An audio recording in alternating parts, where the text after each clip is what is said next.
Ash falls without making sound. It settles on leaves, on riverbanks, on the hides of animals moving nervously beneath a dimming sky. Far away from the source of the eruption, beyond mountains and forests and plains no human mind can yet map, the world has begun to change colour. The sun is still there, but it comes through the haze as a pale disk, weakened and strange, as if the day itself has grown tired. In some places, rain carries the ash into streams. In others, cold creeps into seasons that once had a rhythm people could trust. Animals alter their paths, fruit trees fail, shellfish beds shift beneath uneasy tides. The old signs become harder to read. And somewhere inside this changing world, small groups of humans keep moving. They do not know they are part of a story that will one day be called one of the most important migrations in human history. They do not know that their footprints, scattered tools, broken shells, and faint genetic traces will become evidence in a mystery tens of thousands of years later. They do not know that scholars will debate whether disaster nearly erased them, whether only a narrow branch of humanity survived outside Africa, whether climate, chance, hunger, and distance cut their numbers down so sharply that the future of billions may have passed through a bottleneck no wider than a few wandering bands. To them, there is no grand map. There is only the next source of water, the next safe shelter, the next animal track, the next child who must be carried when the ground is too rough. The world is immense, but their world is close. It is skin, stone, smoke, breath, weather, memory. It is the smell of wet ash after rain. It is the unease of elders who remember when certain valleys held more game. It is the pressure of hunger when the familiar plants fail at the wrong time. It is the silence after a herd does not return. Before we go deeper, take a moment to like the video and subscribe if this is the kind of history and mystery you enjoy. The migration that nearly wiped us out is not a simple tale of brave people walking from one continent to another. It is a story written in absences, missing camps, drowned coastlines, bones that never fossilized, populations that vanished before they could leave a name. It is also written in survival, because every person alive today carries some part of the answer inside their body, not as a memory, not as a legend, but as DNA, shaped by ancient movements, ancient losses, and ancient meetings with other kinds of humans who were already waiting in the wider world. For a long time, it was tempting to imagine the expansion of Homo sapiens as a clean arrow drawn on a map.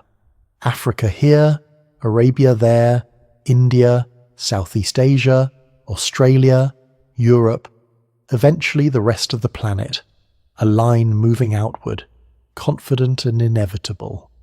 But the real story is not an arrow.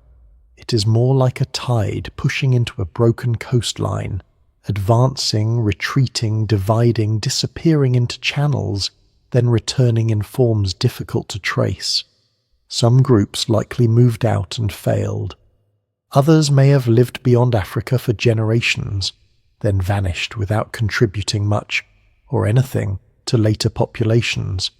Some routes opened only when climates softened, when deserts turned green, when lakes spread across places now dry and silent. Other routes closed again, leaving people trapped between sea, sand, and cold. What survives in the record suggests that early humans were never simply marching toward destiny. They were testing the edges of survival. The background to this story is deep time, but not so deep that the people disappear into abstraction. By around 300,000 years ago, early forms of Homo sapiens are present in Africa. Their bodies are becoming more like ours. Their skulls, faces, and limbs carry the signs of a lineage that has been evolving across a continent of shifting grasslands, woodlands, wetlands, and deserts. Africa is not a single cradle in the simple sense. It is a vast, changing homeland. And human origins may have been shaped by populations spread across different regions, connected at times and isolated at others. Scholars still debate exactly how these populations interacted, but the old idea of one small birthplace giving rise to everyone in a straightforward sequence has become too narrow for the evidence. Long before the famous migration that gave rise to most non-African ancestry today, humans and human relatives were already restless. Older hominins had left Africa before us. Homo erectus and related forms had spread into Eurasia long before Homo sapiens existed. Neanderthals occupied Western Eurasia. Denisovans, known first from a fragment of finger bone and a few teeth in Siberia, left genetic traces across Asia and Oceania. Other populations, still poorly understood, may have lived in places where the fossil record is thin and the climate destroys bone. By the time Homo sapiens begins to push beyond Africa in more lasting ways, the world is not empty. It is already inhabited by cousins. That makes the migration more haunting, not less. The humans leaving Africa are not entering a vacant stage. They are entering an ancient human world, filled with other experiments in survival. Some have adapted to cold lands, some to high mountains, some to forests and islands. The newcomers bring their own ways of making tools, reading landscapes, forming groups, sharing knowledge, and perhaps telling stories around fire, but they are not guaranteed success. Intelligence does not cancel hunger.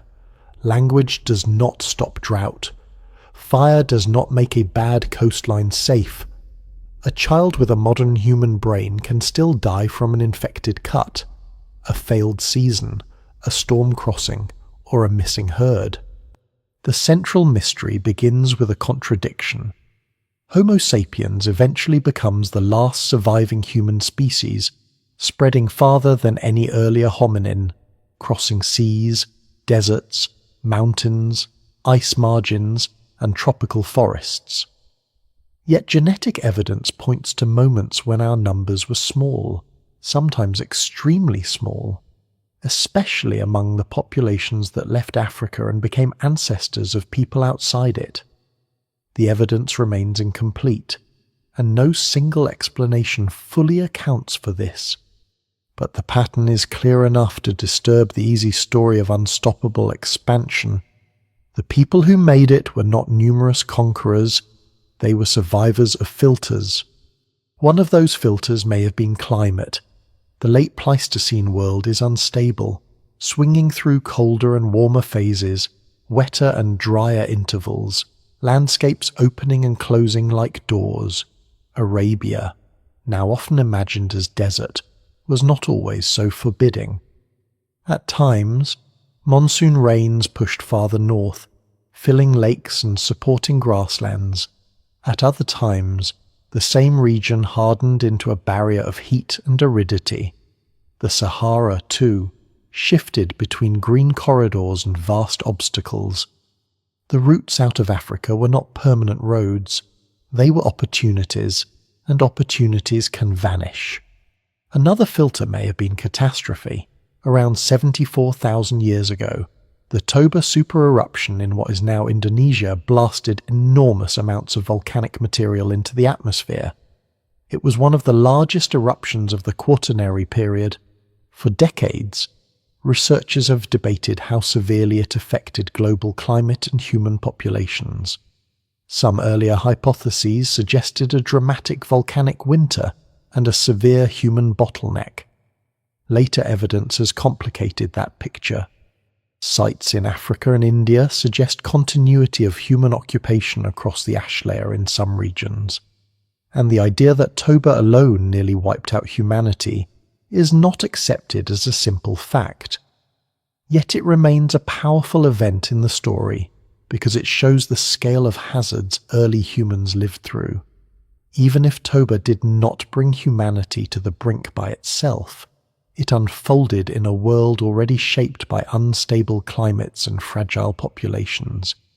The ash, then, is both literal and symbolic. Literal because volcanic ash from Toba can be found across parts of Asia, a pale geological signature of an eruption so vast it marked landscapes thousands of kilometers away. Symbolic because the human story around that ash is partly hidden. Did people see skies dim for seasons? Did rainfall patterns shift? Did already small groups suffer more in some places than others? Did some routes become harder just as others became possible? The answers are uneven. The evidence does not allow a neat disaster movie. It offers something more unsettling, a patchwork of resilience and disappearance. In one valley, people may have continued making tools much as before. Along one coast, they may have adapted to altered shorelines and marine resources. In another region, a small group may have dwindled until no descendants remained. Archaeology is better at finding persistence than silence, because silence leaves little behind. A successful camp can produce stone flakes, hearths, bones, shells, pigments, and burials. A failed migration may leave almost nothing, especially if its camps lay on coastlines now drowned under rising seas. Much of the route early humans may have taken along the southern edge of Asia is no longer land. It lies beneath water, buried under sediment, beyond the easy reach of excavation. This is why the migration feels like a mystery, even when the broad outline is accepted. We know humans left Africa. We know they encountered and interbred with other human groups. We know they reached Australia by at least around 50,000 to 65,000 years ago, depending on which evidence is emphasized. We know Europe saw a major modern human presence after roughly 45,000 years ago. We know all non-African populations today descend largely from a population that passed through a bottleneck after leaving Africa, but the lived experience of that passage remains shadowed. The people at the center of it were not thinking in continents. They were following water, animals, kin, memory, and possibility. Imagine a small band near a shoreline during one of the lower sea level periods of the Ice Age. The coast is not where it is today. The continental shelves are exposed, broad and rich in places, with tidal flats, reefs, estuaries, and mangrove-like environments depending on latitude and climate. Shellfish can be gathered by children and elders. Fish can be trapped in pools. Birds nest nearby. Marine foods provide a kind of reliability that inland landscapes may not. This is part of the coastal migration hypothesis, though scholars still debate how central it was and how much evidence has been lost beneath the sea. It is not hard to see why coastlines would matter. They are corridors of food and movement, but they are also dangerous, changeable, and easily erased from the archaeological record. Now imagine the same band after a bad season. The shell beds are thinner, fresh water is farther away. Another group has already taken the best shelter. A child is sick. The elders disagree without words preserved for us. Should they stay near known resources or move toward a place remembered from a journey years earlier? Should they cross an exposed channel at low tide? Should they follow birds inland? These decisions are invisible in the record, yet they are the real machinery of migration. Not heroic lines on a map, but ordinary choices made under pressure. The phrase nearly wiped us out can be misleading if imagined as a single moment when all humanity stood at the edge of extinction. The more accurate and more interesting version is layered. Humanity as a whole may have passed through periods of reduced population and regional vulnerability, but the most dramatic narrowing seems especially important for the ancestors of non-African peoples. The migration out of Africa was not a mass exodus. it was likely carried by small groups. And small groups are vulnerable to chance. A storm, a disease, a conflict, a drought, or a run of failed births can reshape their future. If a group is isolated, its loss is final. In genetics, a bottleneck is not a story of panic. It is a pattern left when a population becomes small enough that later descendants carry only a limited sample of the earlier diversity. Outside Africa, human genetic diversity is generally lower than within Africa, reflecting the fact that the groups who left carried only part of the variation present in the larger African homeland. That does not mean they were weak or primitive. It means they were few. It means the future passed through a narrow gate. There is a strange intimacy in that. The vastness of later human history cities, languages, ships, temples, empires, farms, songs, wars. Migrations layered upon migrations may depend on the survival of people who never numbered enough to fill a modern village. Their world could be lost in a day's walk. Their possessions could be carried by hand. Their knowledge lived in bodies and gestures and remembered roots. If a skilled toolmaker died before teaching a child, a technique might vanish. If a grandmother remembered a dry season waterhole, her memory could mean survival. If a group met strangers and exchanged partners, information, or genes, the future changed. The ancient migration was not only a movement through space, it was a movement through risk. It unfolded while climates pulsed, volcanoes erupted, sea levels shifted, deserts breathed in and out, and other human species occupied lands beyond the African horizon. It nearly failed not because humans lacked ability, but because ability was never enough. The world was larger than them. The margins were thin. The evidence we have is powerful, but incomplete, and the gaps are not empty. They are part of the story. So the ash keeps falling in the imagination, even where the real ash has long since been buried. It falls over stone tools in India, over lake beds in Africa, over coastlines now drowned, over caves where bones survived and open-air camps where nothing did. It falls over the old assumption that our rise was inevitable. It reminds us that the human past is not a staircase climbing neatly upward. It is a landscape of losses, detours, failed crossings, vanished cousins, and a few lines of descent that somehow continued. The people moving through that dim world do not know they are carrying the future. They know only that the air tastes wrong, that the animals are restless, that the old paths cannot always be trusted. They move because staying can be dangerous, and because movement itself is one of the oldest human answers to uncertainty. Somewhere ahead are coastlines, deserts, mountains, other humans, unknown animals, and lands no member of their group has ever seen. Somewhere behind them is Africa, not as a memory of origin in the modern sense, but as the living source of their bodies, their tools, their ancestors, and their ways of reading the world. And between those two realities lies the narrow passage through which almost all later human history must squeeze, long before the dangerous road beyond Africa becomes visible in the archaeological record. There is Africa itself, not a background, not a starting point to be left behind quickly, but the enormous living world in which Homo sapiens is shaped. To understand why the later migration is so precarious, it helps to linger there for a while, in the deep homeland, where rivers shift across ancient basins, grasslands expand and contract, forests gather around water, deserts breathe in slow climatic cycles, and human populations learn to survive by adapting not to one environment, but to many. The people who will one day move beyond Africa are not born from stillness. They come from a continent of movement.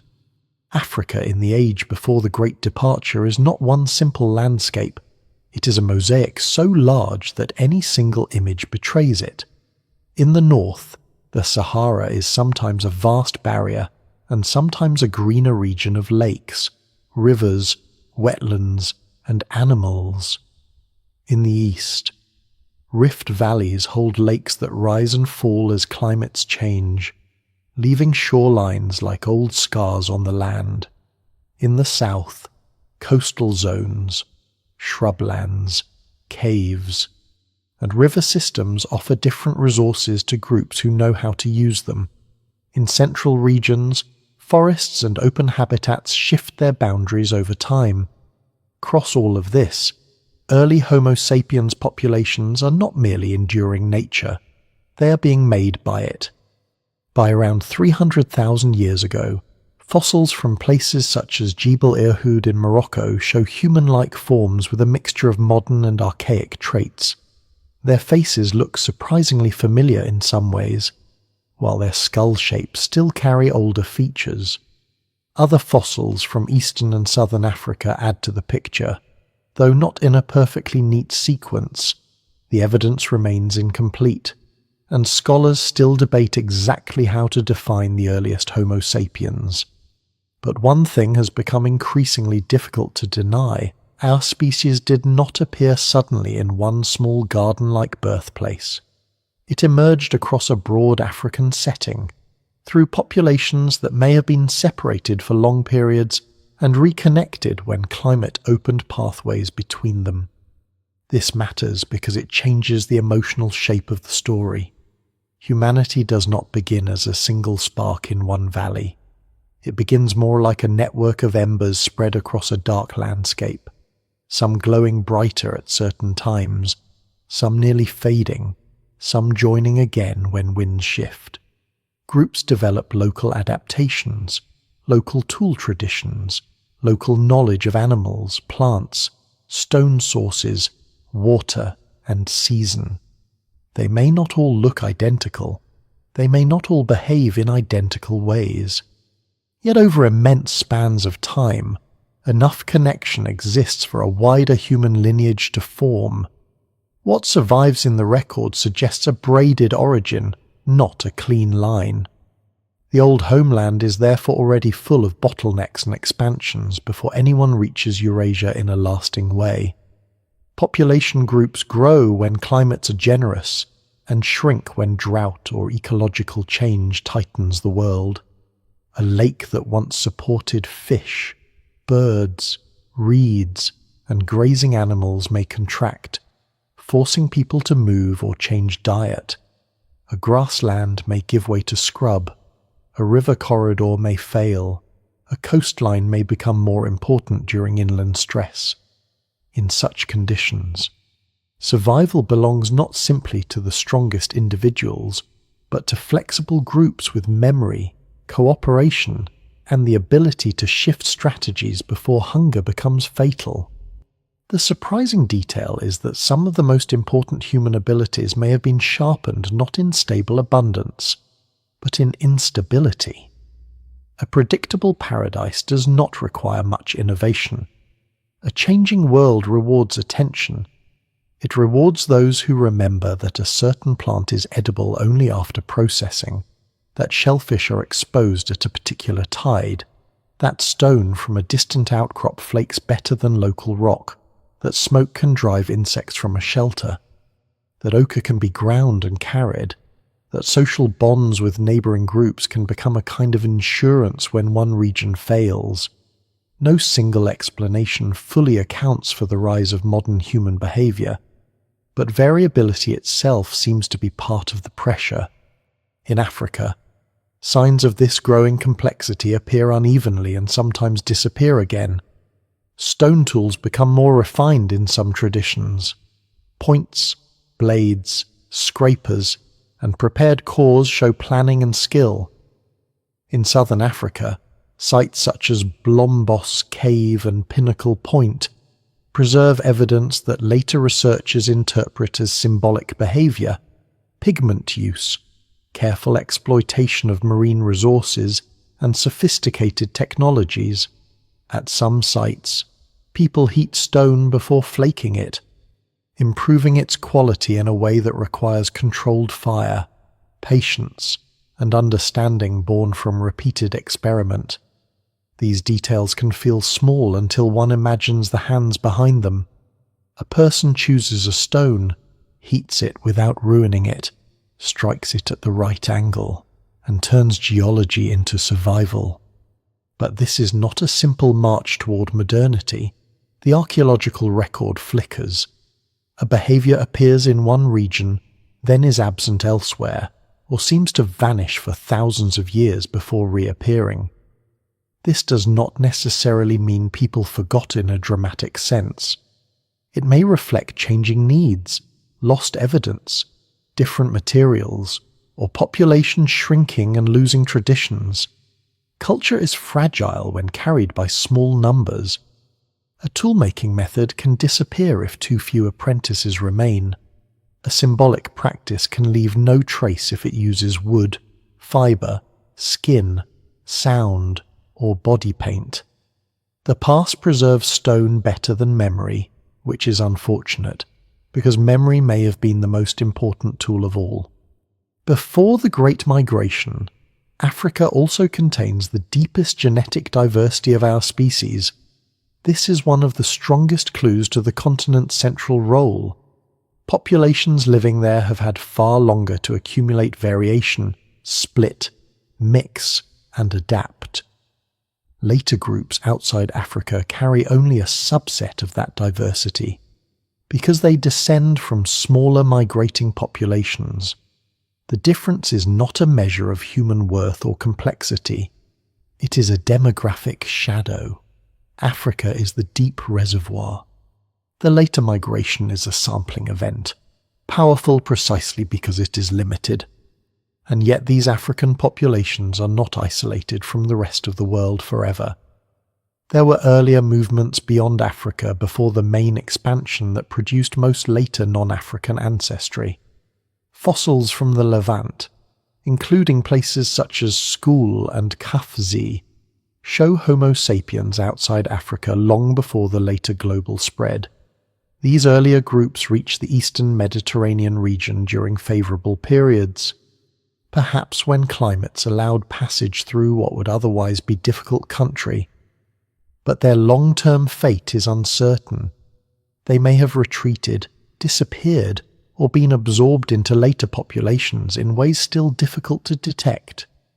Their presence is a reminder that leaving Africa happened more than once, and not every departure succeeded.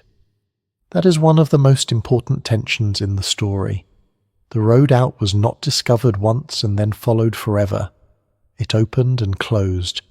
Human groups pushed into borderlands and sometimes failed to endure there. The Levant, sitting between Africa and Eurasia, became a kind of ecological gate, sometimes green enough to invite movement, sometimes harsh enough to halt it. In warm, wet phases, animals moved north and east, and humans could follow familiar habitats. In dry phases, the same route could become a trap. The landscape itself decides when the door is open. From the perspective of later history, it is easy to treat the humans who remained in Africa and the humans who left as two branches of a finished diagram. But at the time, there is no such division. There are only communities in motion, sometimes connected by exchange and mating, sometimes separated by distance or climate. A group near the Red Sea may know of lands across water or along the coast through rumour-like chains of contact. A group in the Nile corridor may move north during a humid interval. A group in southern Africa may never encounter those frontier populations at all, yet still be part of the broader story of a species learning flexibility. The future is not yet divided into continents and ancestries. It is still a field of possibilities. The human body itself carries signs of this flexible past. Compared with many earlier hominins, Homo sapiens has a lighter skeleton, a rounded skull, a flatter and smaller face, and a brain arranged in ways that support complex social and symbolic life. But bodies alone do not explain survival. A modern human body without knowledge is helpless in a hard landscape. The true inheritance of Africa is not just anatomy. It is learned behavior where to find water, how to make tools from different stones, how to cooperate across kin networks, how to divide labor without rigid simplicity, how to carry infants while foraging, how to read animal movement, how to heal, how to mourn, how to remember. There's also likely a growing ability to imagine places not immediately visible. Migration requires more than walking. It requires mental maps. Even if those maps are not drawn, they live in stories, gestures, landmarks, and seasonal routines. A ridge leads to a spring. A dry valley floods after distant rains. A certain bird means water is not far. A line of hills marks the direction of stone. Such knowledge can be shared, corrected, expanded. In this sense, Africa before the departure is a continent of invisible maps, carried in heads and bodies, revised each generation. Some of these maps may have pointed outward. The Red Sea narrows in places. The Sinai and Levant connect Africa to Eurasia.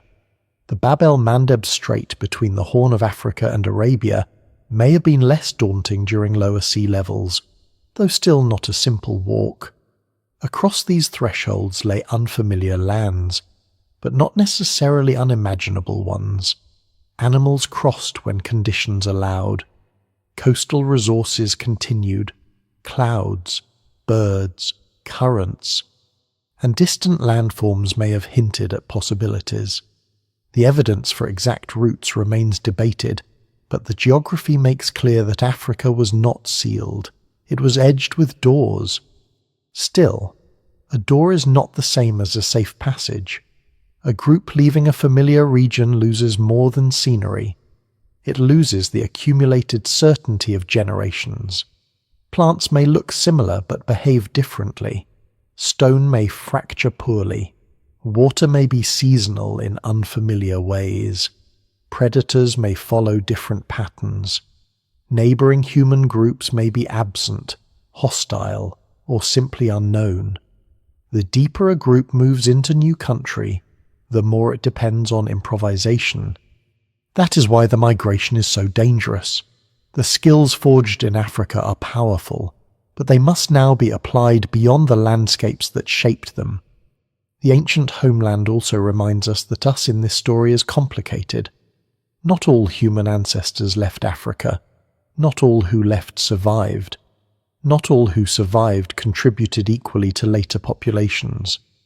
African populations continued their own deep histories, with migrations, innovations, mixtures, and transformations that are just as important as the story beyond the continent.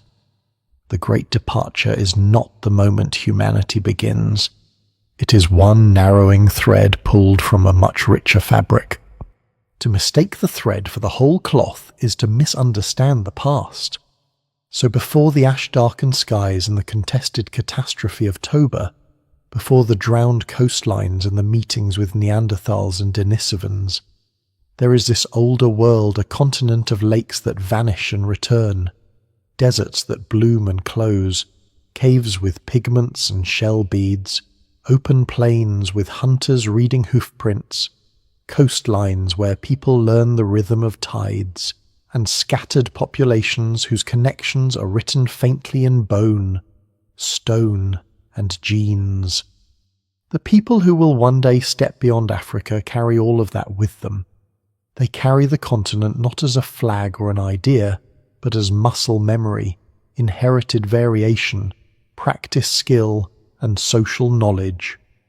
When they leave, they do not leave as masters of the planet. They leave as one fragile expression of a much larger African story. Their ancestors have survived instability for hundreds of thousands of years, but the world ahead will test that inheritance in new ways. Beyond the familiar horizons are corridors that open only briefly, deserts that can turn lethal, other humans who have their own ancient claims to the land, and disasters large enough to mark the sky. The road outward begins not with triumph, but with a question the evidence still asks quietly: how many times did humans try to leave before one thin line of descendants finally made it through? The idea that a species as widespread as ours could once have lived close to the edge is difficult to hold in the mind. Modern humans seem almost impossible to erase. They fill cities, deserts, islands, mountains, floodplains, forests, and frozen regions. They travel in aircraft above oceans that once stopped entire worlds of life.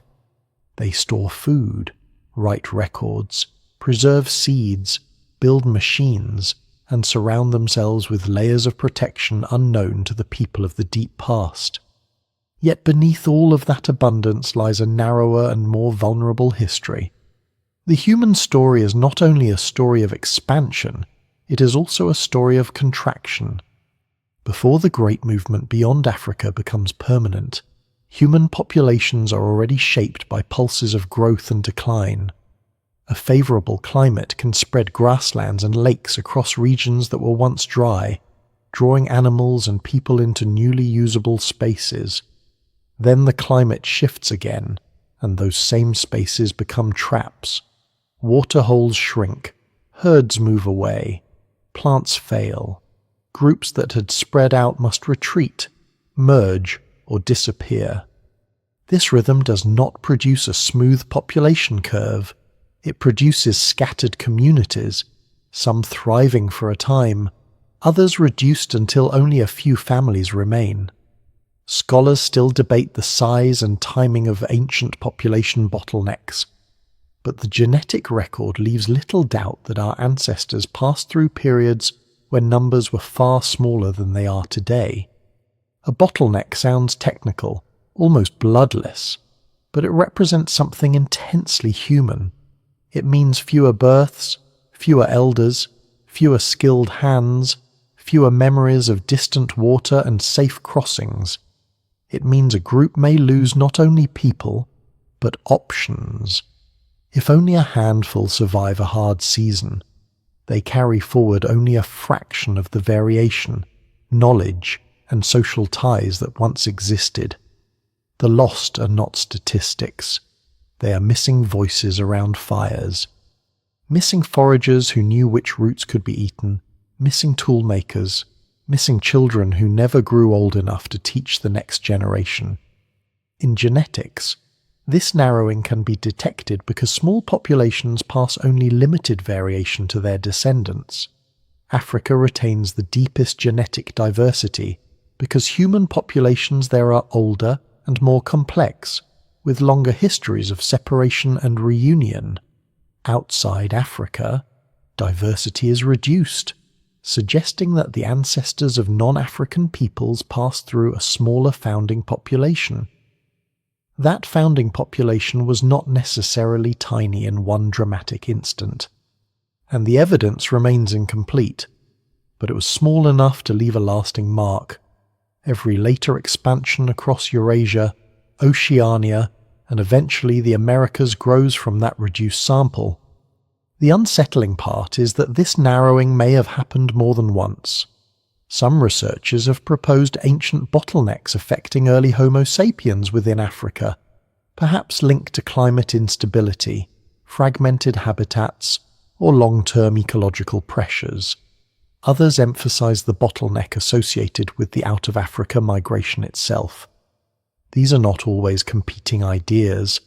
A species spread unevenly across changing landscapes can experience regional collapses, local expansions, founder effects, and later mixtures. The past does not need one crisis to be fragile. It can be fragile repeatedly. For people living through it, a bottleneck is not visible as a population graph. It arrives as daily pressure.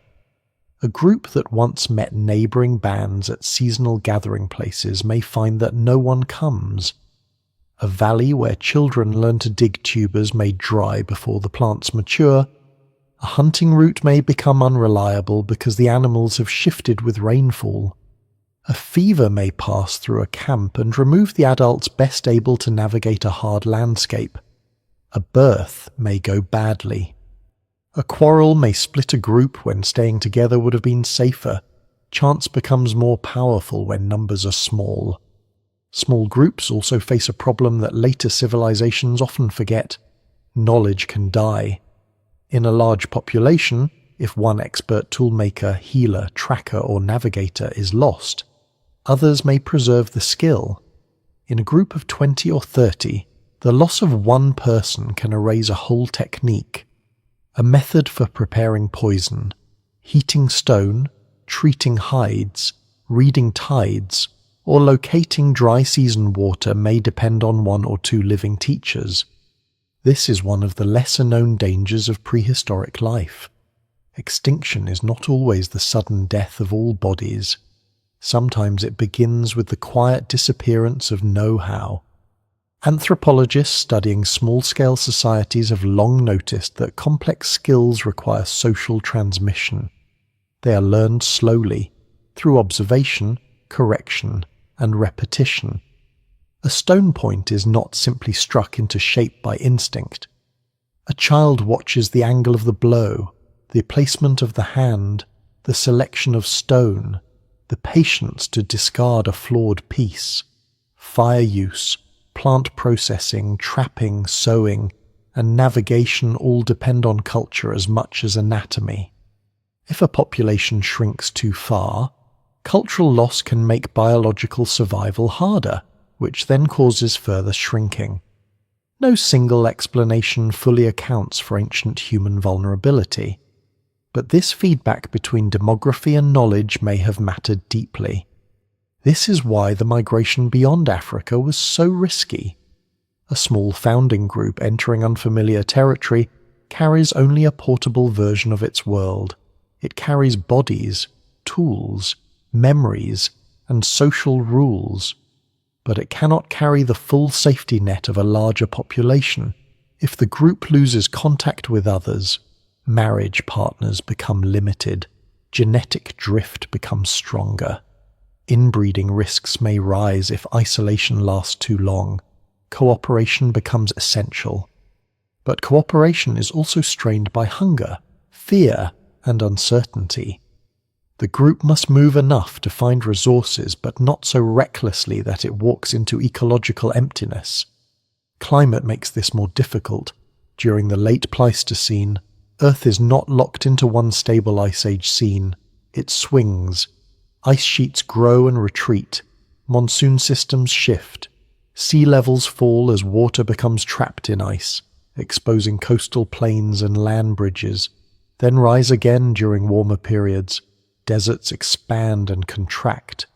In Africa and Arabia, humid intervals create corridors that can support movement, while arid intervals close them. The route out of Africa may look possible for a few thousand years, then become punishing again. For archaeology, a few thousand years is a layer. For human beings, it is hundreds of generations. A population moving through such windows may spread quickly when conditions are good, only to fragment when they worsen. Some groups remain near coasts, where marine foods offer relative stability. Others follow rivers or lake systems inland. Some may push into Arabia during green phases and vanish when aridity returns. Others may reach the Levant and encounter climates and competitors unlike those of their homeland. What survives in the record suggests repeated attempts, not one clean breakthrough. The success of the later migration may be built on many earlier failures. The fossil record offers hints of this stop-and-start movement.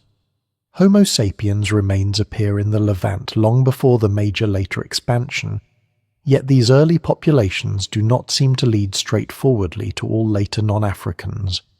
Their presence shows capability, but capability is not destiny.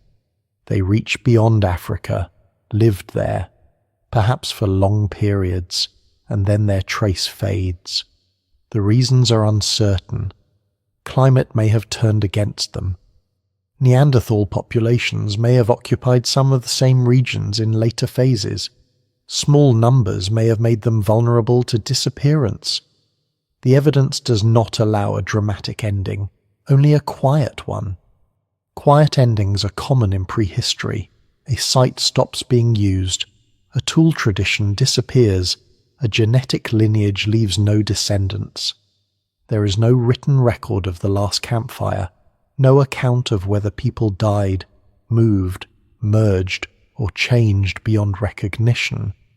Archaeology often finds beginnings more easily than endings, because a beginning may leave a distinctive new layer, while an ending is simply absence. The story of being nearly wiped out is partly a story of those absences accumulating around the few lines that survived. The phrase nearly wiped out also belongs to different scales. Homo sapiens as a species may never have come within one bad week of total extinction, in the way a small island species might. The situation is subtler and more scientifically interesting.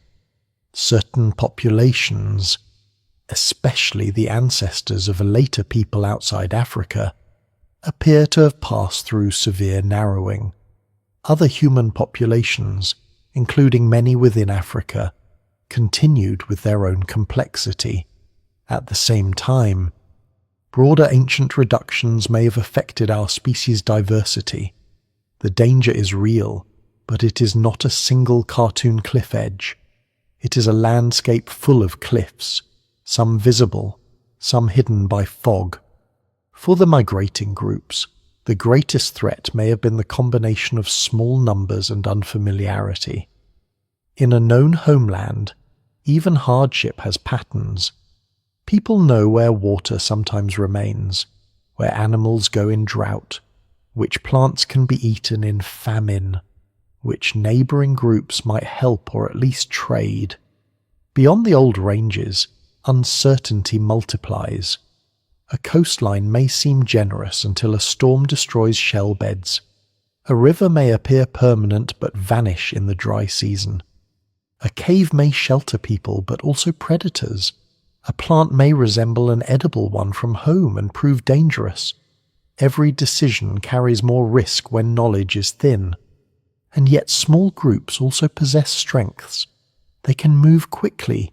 They can adapt their diets. They can split and rejoin. They may be less tied to heavy possessions or fixed places. Their survival depends on attention, not infrastructure. This flexibility is one reason humans endure.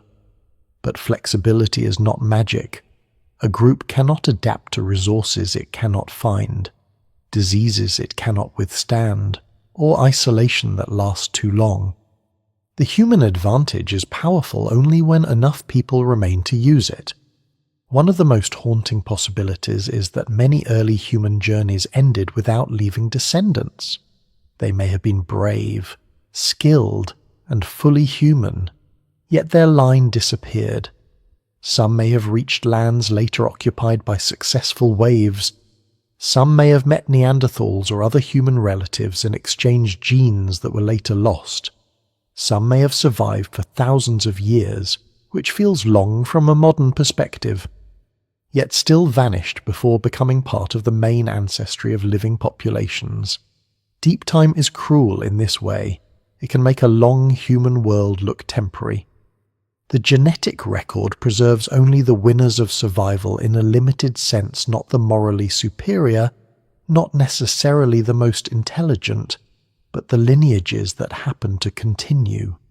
Many others are invisible. This creates a distorted impression, as if the surviving path was the intended one, but the ancient world was full of possible futures, a slightly harsher drought, a failed crossing, a disease spreading through a small population, or the loss of contact between groups could have changed the ancestry of later humanity beyond recognition. The fact that one line survived does not mean survival was inevitable. There is an old temptation to imagine human evolution as a story of progress, with Homo sapiens rising steadily toward global dominance, the bottleneck breaks that illusion. It reveals how much of our history depends on fragility. The ancestors of later non-Africans may have carried only a small portion of the variation found in Africa. They entered lands where other humans had already adapted for hundreds of thousands of years. They moved through climates that could turn from generous to lethal. Their numbers were low enough for chance to matter, and still, somehow, they persisted. That persistence is not a roar. It is quieter. It is the repair of a stone edge beside a fire when the air is cold. It is a group waiting for the tide to expose food. It is a mother carrying a child across ground where no one knows the next water source with certainty. It is an elder remembering that beyond a ridge there may be a valley where animals gather after rain. It is the decision not to stop, or the decision to stop at exactly the right place. It is survival made from small acts repeated under pressure. By the time the story reaches the threshold of the great eruption, the human world is already narrow in important ways. Groups have grown and shrunk. Earlier expansions have left uncertain traces.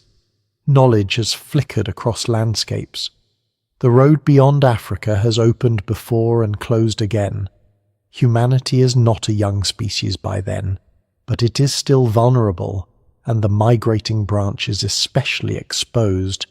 Then, into this already unstable world.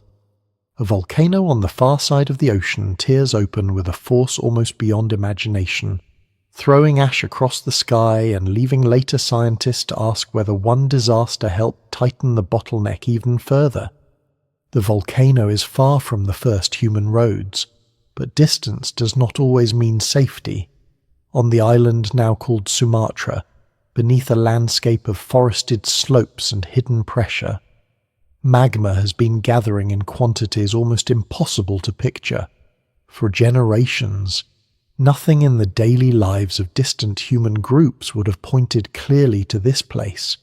People moving through Africa, Arabia, India, or the shores of Southeast Asia would not have known that a mountain system far away was becoming part of their story. The earth gives warnings, perhaps, but not in a language that can travel across continents. Then, around 74,000 years ago, Toba erupts. It is not merely a mountain exploding, it is a planetary event. The eruption releases an immense volume of ash and volcanic material, one of the largest eruptions known from the Quaternary period, and its signature spreads across wide regions of Asia. The sky darkens near the source. Ash buries landscapes. Fine particles rise high into the atmosphere, where they can influence sunlight, temperature, and rainfall. The caldera left behind will one day hold Lake Toba, a vast blue surface resting inside the wound of the eruption, peaceful enough to make the violence that created it feel almost unreal. For humans living through it, the scale is unknowable. No one sees the whole event. No one has a satellite image, a global climate model, or a name for sulfur aerosols. A group close enough to receive heavy ash might experience it as the collapse of the familiar world. Day becomes strange, breathing becomes painful, water turns foul, leaves and fruits are coated, animals flee or die, farther away. The effects may be subtler but still frightening: cooler seasons, altered rains, failed plants, confused animal movements, a dimness that lingers. The evidence remains incomplete, and scholars still debate how severe these effects were in different regions. But even a moderate climatic shock would have mattered deeply to small populations already living near ecological limits. For decades, Toba became linked to one of the most dramatic ideas in human prehistory, that the eruption nearly wiped out Homo sapiens, reducing humanity to a tiny surviving population and leaving a genetic bottleneck still visible today. It is a powerful idea, almost too powerful because it gives the mystery a single dark center. One eruption, one volcanic winter, one near extinction. The world darkens, humans vanish, a few survivors remain, and all later history descends from them. It has the simplicity of legend, and that is exactly why it must be handled carefully. The mainstream picture today is more complicated. Genetic evidence does show ancient bottlenecks, especially in the populations that expanded beyond Africa. But connecting those bottlenecks directly and solely to Toba is difficult. Archaeological evidence from some regions suggests continuity across the eruption. In parts of India, stone tool assemblages appear below and above the Toba ash, implying that human or hominin populations in those landscapes did not simply disappear. In Africa, evidence likewise does not support a universal, total collapse of human life immediately after the eruption. No single explanation fully accounts for the genetic patterns, the archaeological continuities, and the uneven environmental effects. Toba was enormous, but enormous does not automatically mean globally fatal. And yet dismissing Toba entirely would also be a mistake. The eruption may not be the sole cause of a human bottleneck, but it remains one of the great stress events in the world through which our ancestors moved. Its effects would not need to be uniform to be important. A volcanic event can devastate some regions, disrupt others, and barely register in places where local ecosystems are buffered by water, coastlines, or diverse food sources for a large, well-connected population. Such patchiness might be survivable with limited long-term effect for scattered small groups. Patchiness is destiny. One valley continues, another ends.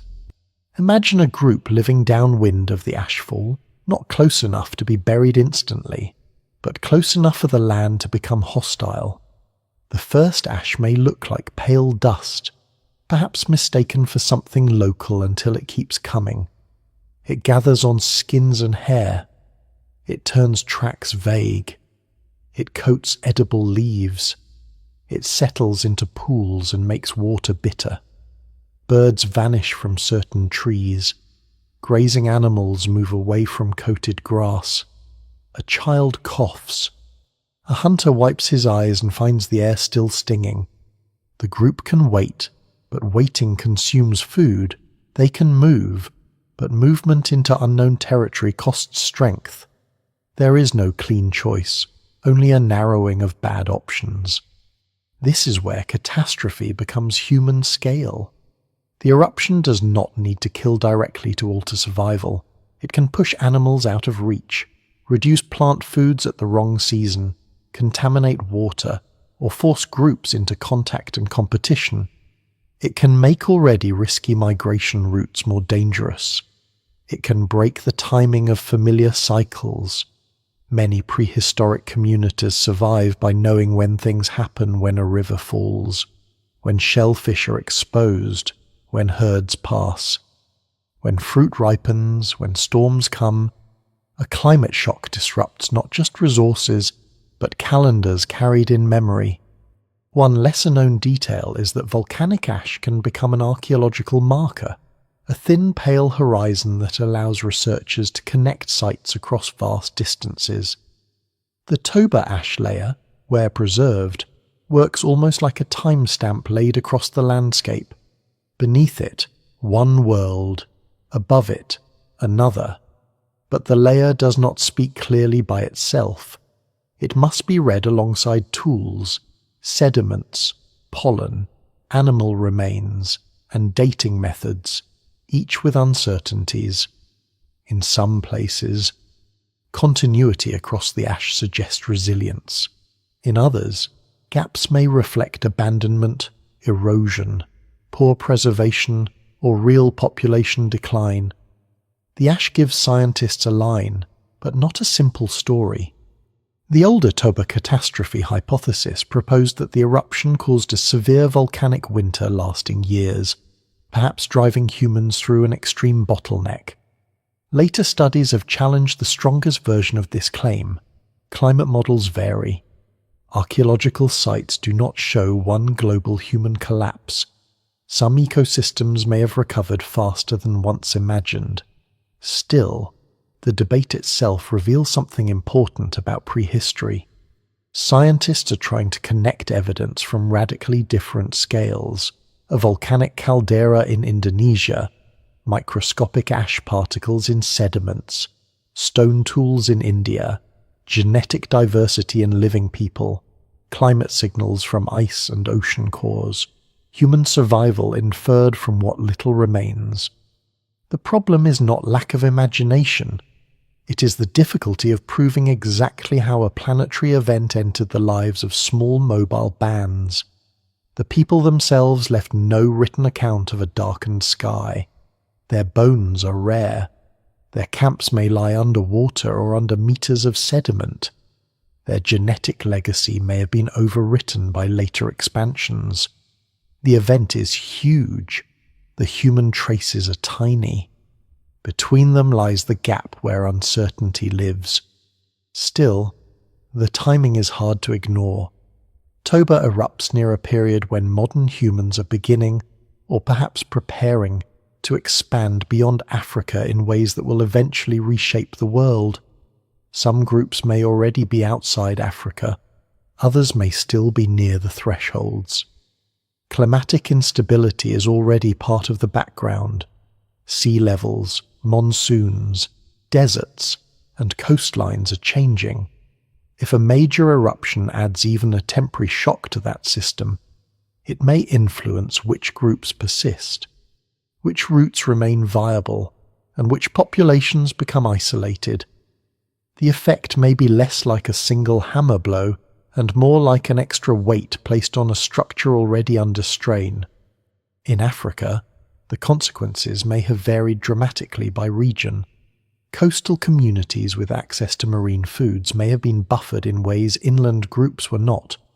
Wetlands, lakes, and diverse habitats may have offered resilience. Dry regions may have become harsher. Groups with broad diets and flexible movement patterns may have endured better than those dependent on narrower seasonal resources. What survives in the record suggests that humans were capable of remarkable adaptation. But adaptation always has limits. A flexible diet helps only if enough edible resources remain. Mobility helps only if there is somewhere better to go. Beyond Africa, the situation may have been even more precarious. Small groups in South Asia or along coastal corridors could have faced ashfall more directly. If they were already few, even moderate mortality or displacement could erase entire local lineages. Their disappearance would not necessarily leave an obvious archaeological silence, especially if other groups later occupied the same regions. A later tool layer can make a landscape look continuous even if the people using it are not the same descendants. Archaeology can show that humans were present before and after, but proving uninterrupted population continuity is harder. This distinction matters. A region can remain inhabited while one population is replaced, absorbed, or reduced beyond recovery. The land continues to hold tools, fires continue to burn, but the genetic thread may change. In deep time, survival is not simply whether someone remains in a place. It is whether a particular line continues into the future. Toba may have ended some lines while leaving others untouched, and the record may never let us identify all of them. The eruption also forces a larger question about vulnerability. How close did humans need to be to disaster for a single event to matter? A species spread widely in large populations can absorb regional catastrophe, but Homo sapiens at this time is not yet a global species. It is still mostly African, with uncertain and perhaps fragile extensions beyond the continent. Its total numbers may be modest, its groups are small, its technologies are impressive but portable and perishable. Its survival depends on local knowledge and social bonds. In such a world, even a temporary global disturbance can have long shadows. There is something almost unfair about the timing. After hundreds of thousands of years of evolution in Africa, after earlier tentative expansions into the Levant, after the slow accumulation of tools, fire skills, symbolic practices, and flexible diets, the wider world begins to open, and then the sky itself becomes a hazard. But prehistory is not arranged for fairness. It is arranged by geology, climate, chance, and endurance. The same species that can imagine distant places can still be brought low by ash in the water. Toba's most important role in the story may be not that it nearly exterminated humanity by itself, but that it exposes how dangerous the ancient migration already was. A catastrophe does not create fragility from nothing, it reveals it.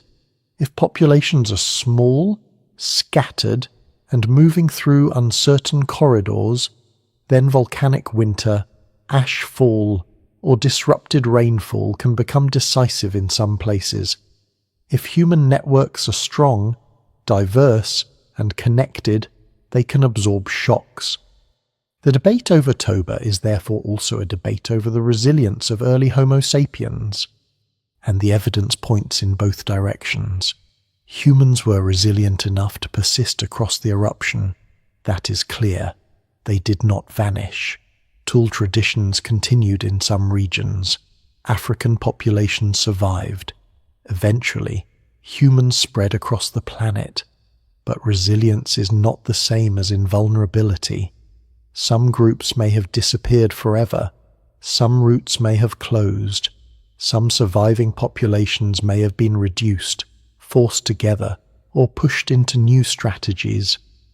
The human line that continues may have done so through a corridor of losses we can only partly see. When the ash finally settles, the world does not reset. Landscapes recover unevenly. Rains return in altered patterns. Plants regrow where soil and climate permit. Animals recolonize. Rivers clear. People, where they survive, adapt their movements to the changed world. Children born after the eruption may know the ash only as a layer in the ground or as a memory carried by elders, but the consequences of such events can outlast direct experience. A group displaced from one region may never return. A weakened population may merge with another. A route abandoned for a few generations may be forgotten. A lost lineage leaves no one to remember that it ever existed. The great eruption therefore remains suspended between fact and mystery.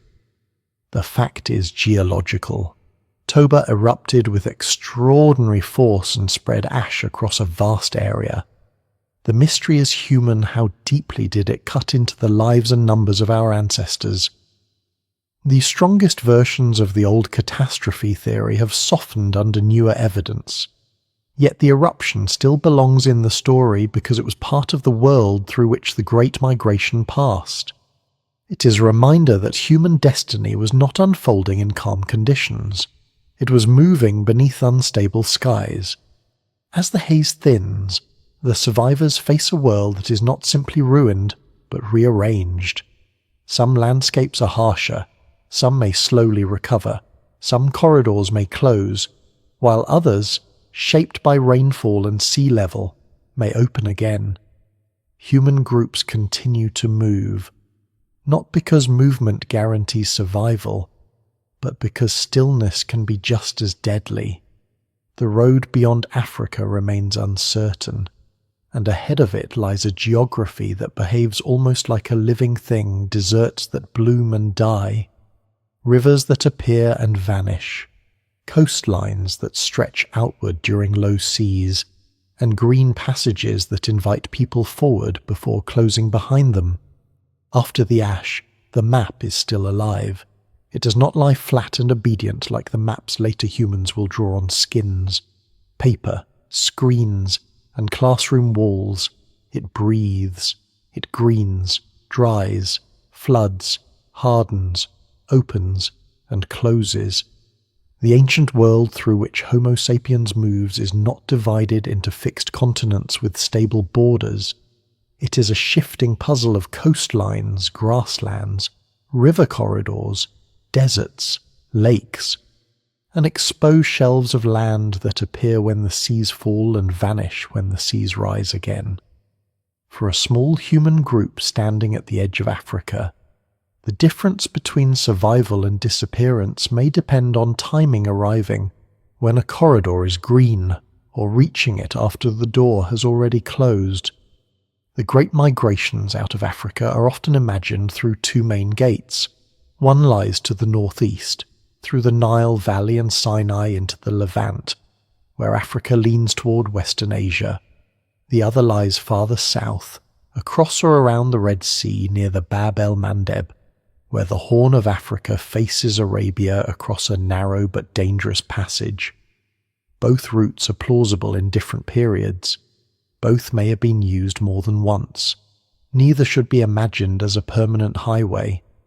They are thresholds controlled by climate, sea level, water, and food. Scholars still debate which route mattered most for the ancestry of later non-African populations, and the evidence remains incomplete because so much of the ancient coastal world is now underwater. The northeast route has the advantage of land. During humid phases, the Nile corridor and the Levant can become inviting, with rivers, wetlands, grasslands, and animals that humans know how to follow. This is the region where earlier Homo sapiens reached places like Skul and Kafse, long before the later successful expansion. Their presence there proves that humans could leave Africa in favourable windows, but it also shows how fragile those windows were. Those early populations did not simply sweep onward to fill Eurasia. Their trace fades. Perhaps the climate turned colder or drier. Perhaps Neanderthals, already adapted to parts of Eurasia, occupied the region more successfully in later periods. Perhaps small numbers and isolation did what they so often do in prehistory. What survives in the record suggests opportunity, then silence. The southern route is more mysterious. During periods of lower sea level, the Bab el-Mandeb crossing would have been narrower than today, though not necessarily easy. Currents, winds, reefs, tides, and the need for some form of water crossing would still make it a serious challenge. But beyond it lay Arabia, and Arabia was not always the desert that modern imagination often supplies. At certain times, strengthened monsoon systems brought rain deep into the peninsula. Lakes formed in basins that are now dry. Rivers cut across landscapes now marked by sand and gravel. Grasslands supported animals, and where animals moved, humans could follow. Arabia, in these humid windows, may have been less a barrier than a bridge. This is one of the surprising details hidden beneath modern geography. Deserts can be archives of vanished abundance. In parts of Arabia, ancient lake beds preserve stone tools, animal remains, and sediments that speak of wetter times. The Arabian Peninsula has held hippos in places where today such an animal seems almost absurd. It has held freshwater systems, savanna-like habitats, and routes that may once have connected Africa to Asia through landscapes rich enough to sustain human movement. No single explanation fully accounts for every wave of migration, but these green intervals are essential. They turn the impossible into the possible. The difficulty is that green corridors do not stay green. Climate pulses can make Arabia inviting for thousands of years, then close it with aridity. A group moving through during a wet phase may find lakes, grazing herds, and stone raw material. Their descendants, a few generations later, may face shrinking water and expanding desert. If they have moved far enough, they may continue eastward. If not, they may become trapped in isolated refuges, pushed back toward Africa, or erased. A corridor is not safe simply because it opens. It must remain open long enough for people to pass, reproduce, connect, and adapt. This gives the migration a rhythm closer to breathing than marching. During humid phases, humans and animals expand into newly usable spaces.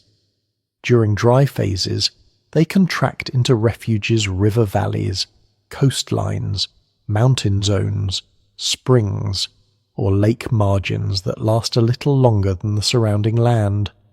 Populations that once connected may become separated. Groups that once seemed secure may be reduced. The genetic bottleneck associated with the out-of-Africa migration may reflect not just one crossing, but repeated filtering through these unstable landscapes. Each environmental gate lets some people through and closes against others.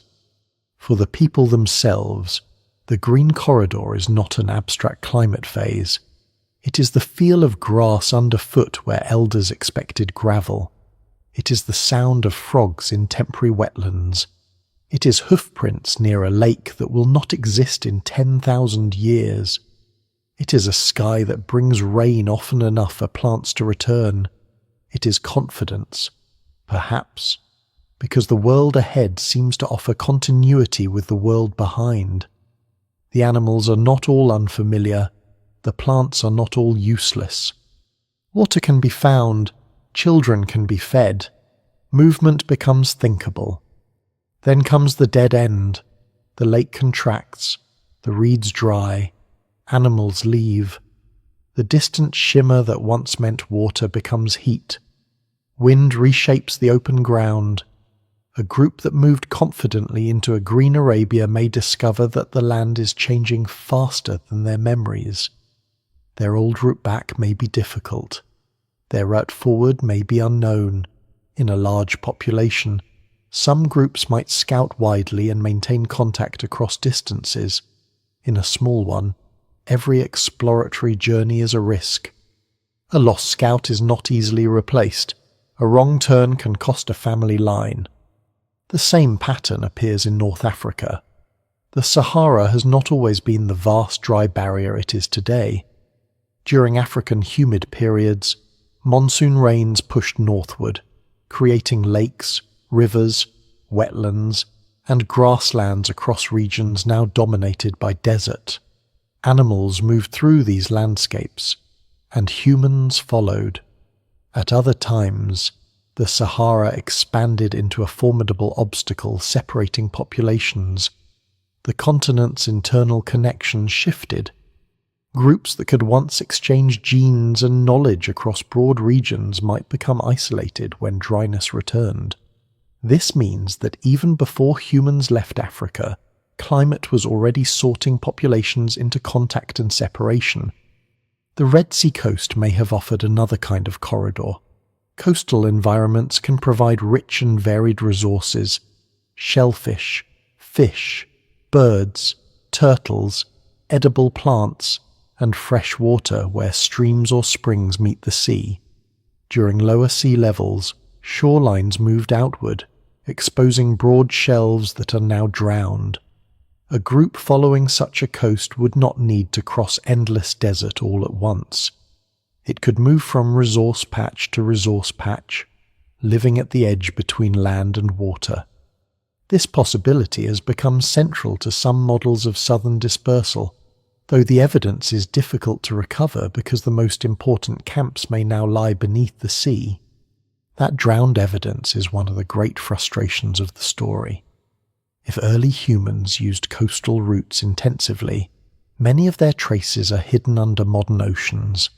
Hearths, shell middens, stone tools, temporary shelters, footprints, and burial places may have been swallowed as sea levels rose after the Ice Age. The archaeological record we have may be biased toward inland sites and caves simply because they survived above water.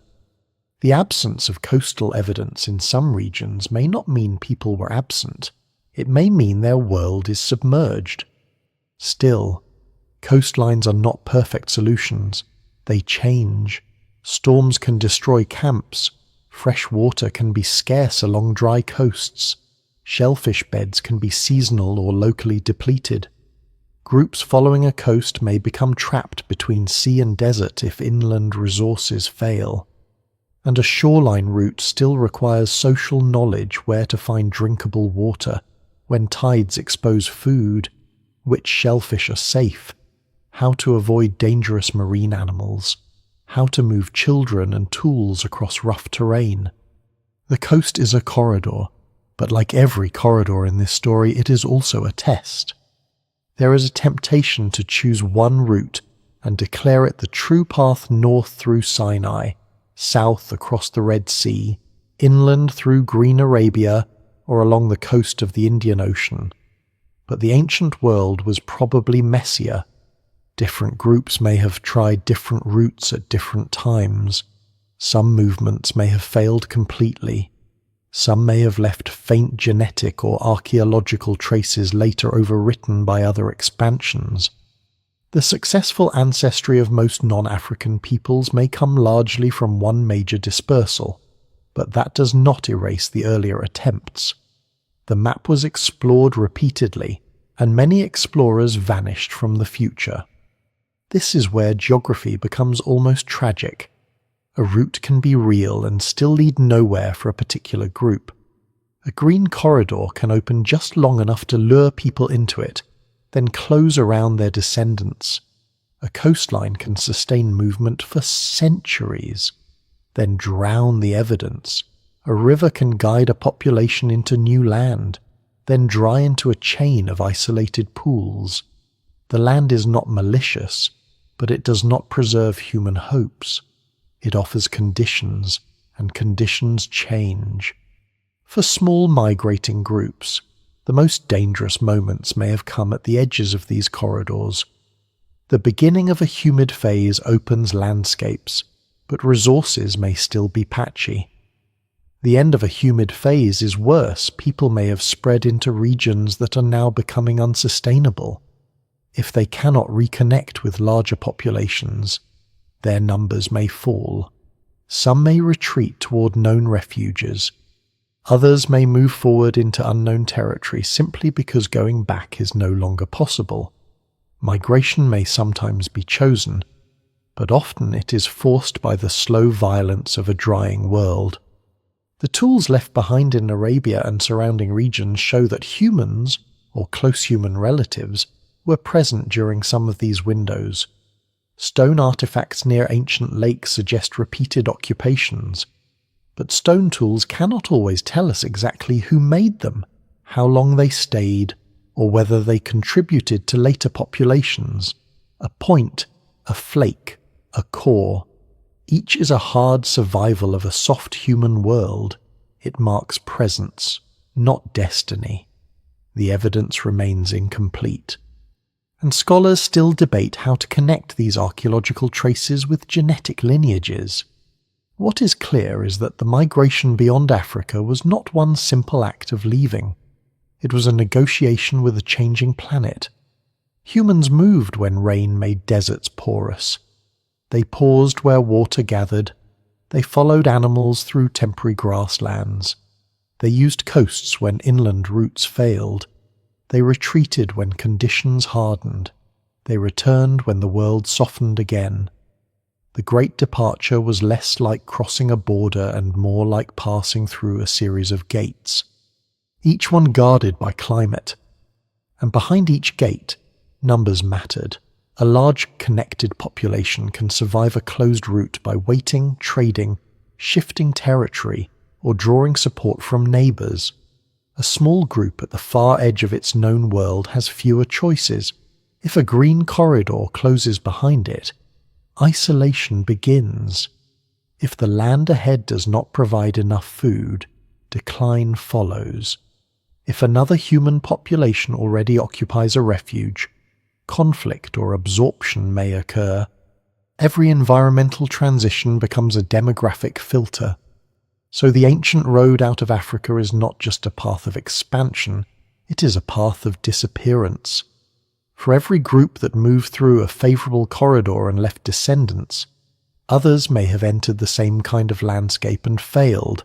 Their tools may lie under dunes or underwater. Their genes may be gone. Their stories, if they had them, dissolved with the last people who remembered. The surviving migration is therefore surrounded by ghosts, not supernatural beings, but lost possibilities. Human futures that nearly happened and then did not. As the climates shift and the corridors open again, one branch of Homo sapiens begins to move in a way that will endure, whether through the northeast, the south, the coast, the interior, or some combination still debated. They pass beyond Africa's old horizon and into a wider world. They carry with them the memory of green places, the fear of dry ones, the habits of foragers shaped by instability, and the fragile strength of small groups. The map ahead is still uncertain. Arabia may feed them or starve them. The coasts may guide them or erase them. The deserts may close behind them. But the movement continues, and with each step away from the deepest homeland, the future becomes both larger and more dangerous. Beyond Africa, uncertainty becomes the true landscape. The people moving outward may still recognize the shapes of survival around them: water, stone, animal trails, edible roots, shellfish, shelter, firewood, shade. But recognition is no longer the same as certainty. The farther they travel from the deep homeland, the more each familiar sign requires testing. A plant that looks useful may be bitter or poisonous. A spring may vanish by the next dry season. A valley may funnel animals beautifully in one month and become empty in another. Stone may look promising until it breaks badly under the hammer. The world ahead is not blank, but it is untranslated. They are not explorers in the modern sense. They are not moving toward a known destination. They do not know there is a vast Asia ahead, or an Australia beyond dangerous water, or a Europe where cold-adapted cousins live in caves and open camps. Their movement is made of smaller decisions. Follow the shore a little farther. Stay near the lake until the herds leave. Cross the dry plain before the heat worsens. Return to the last good water if the children weaken. Avoid the place where another group was seen. Move when the old camp begins to fail. Migration, at ground level, is not a single journey. It is a chain of necessities. The first lands beyond Africa may have offered comfort during humid intervals. Arabia, when green, could feel less like an alien world than an extension of familiar habitats: grasslands, lakes, rivers, animals moving through open country. Yet even then, the scale of exposure is enormous. A group entering such a corridor has to remain close enough to resources while also continuing to find new ones. If they move too slowly, the climate may close around them. If they move too quickly, they risk outrunning knowledge. Every generation born farther along the route inherits a world its grandparents did not fully know. This is one reason the out-of-Africa migration is so difficult to reconstruct. It was not one camp, one road, one people, or one moment. It was a spreading of small groups through changing environments, with some branches ending and others continuing. The genetic evidence points to a major expansion that contributes most ancestry to later non-African populations.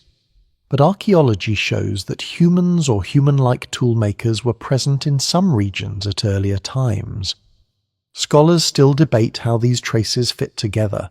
Some may represent early Homo sapiens expansions that left little or no ancestry in living people. Others may belong to different human relatives. The stones remain, but the makers are often gone.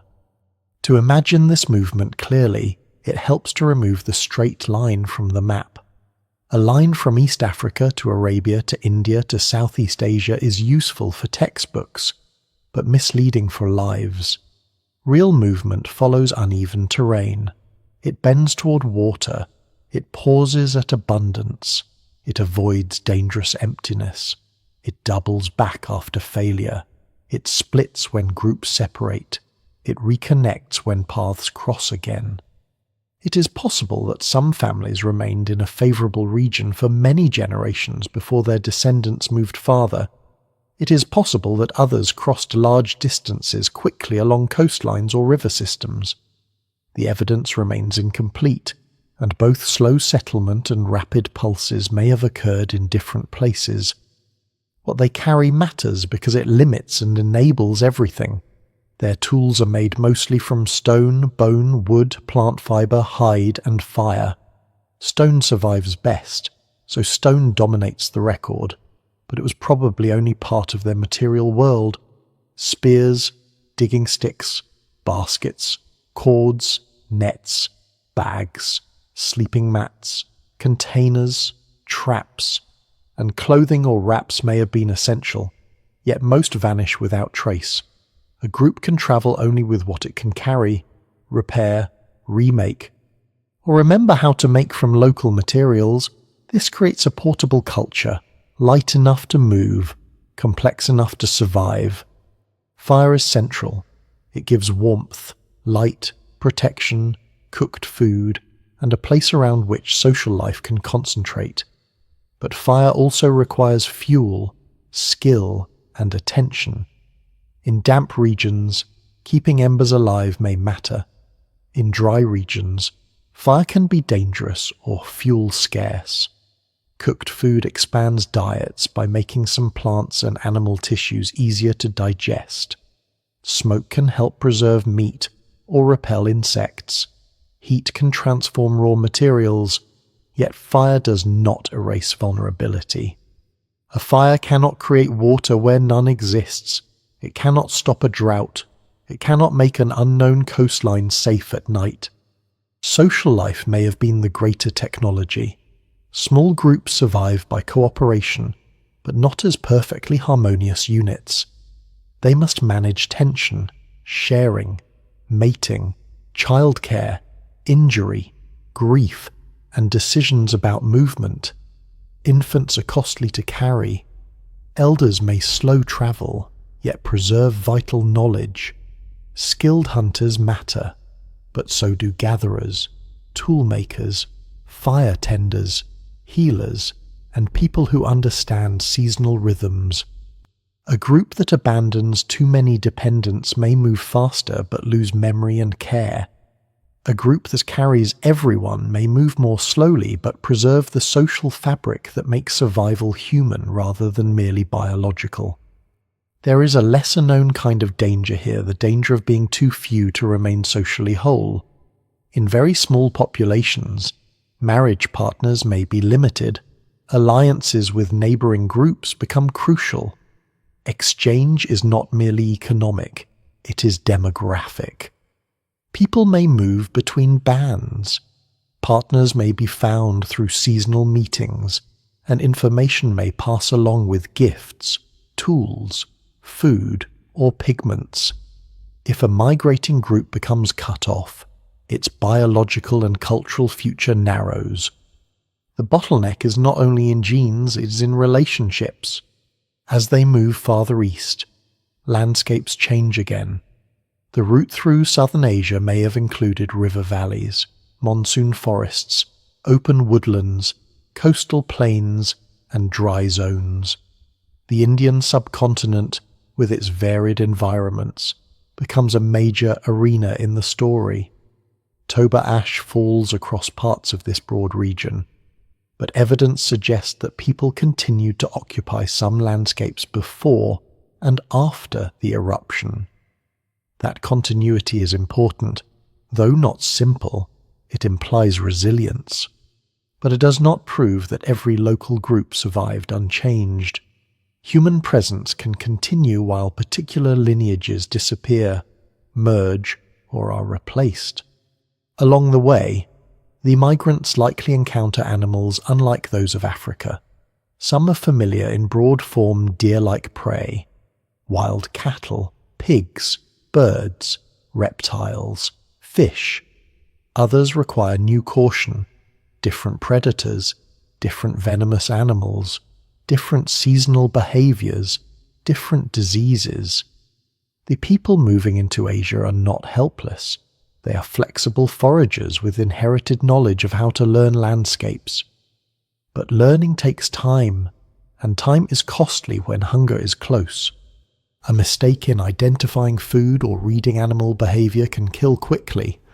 A group that survives is one that learns fast enough and transmits that learning reliably. The land also contains other humans. This cannot be forgotten. Homo sapiens moving beyond Africa are not entering an empty wilderness. Neanderthals are present across parts of Western and Central Eurasia. Denisovans, or populations related to them, occupy regions of Asia, though their exact range remains one of the great mysteries. Other archaic human groups may exist in places where fossils are rare and DNA preservation poor. The newcomers may not immediately meet them everywhere, but eventually their paths cross.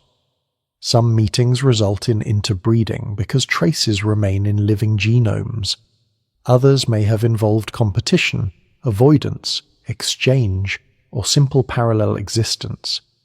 The evidence is powerful in genetics, but thin in lived detail. For the migrating Homo sapiens, meeting another humankind would not have felt like entering a scientific category.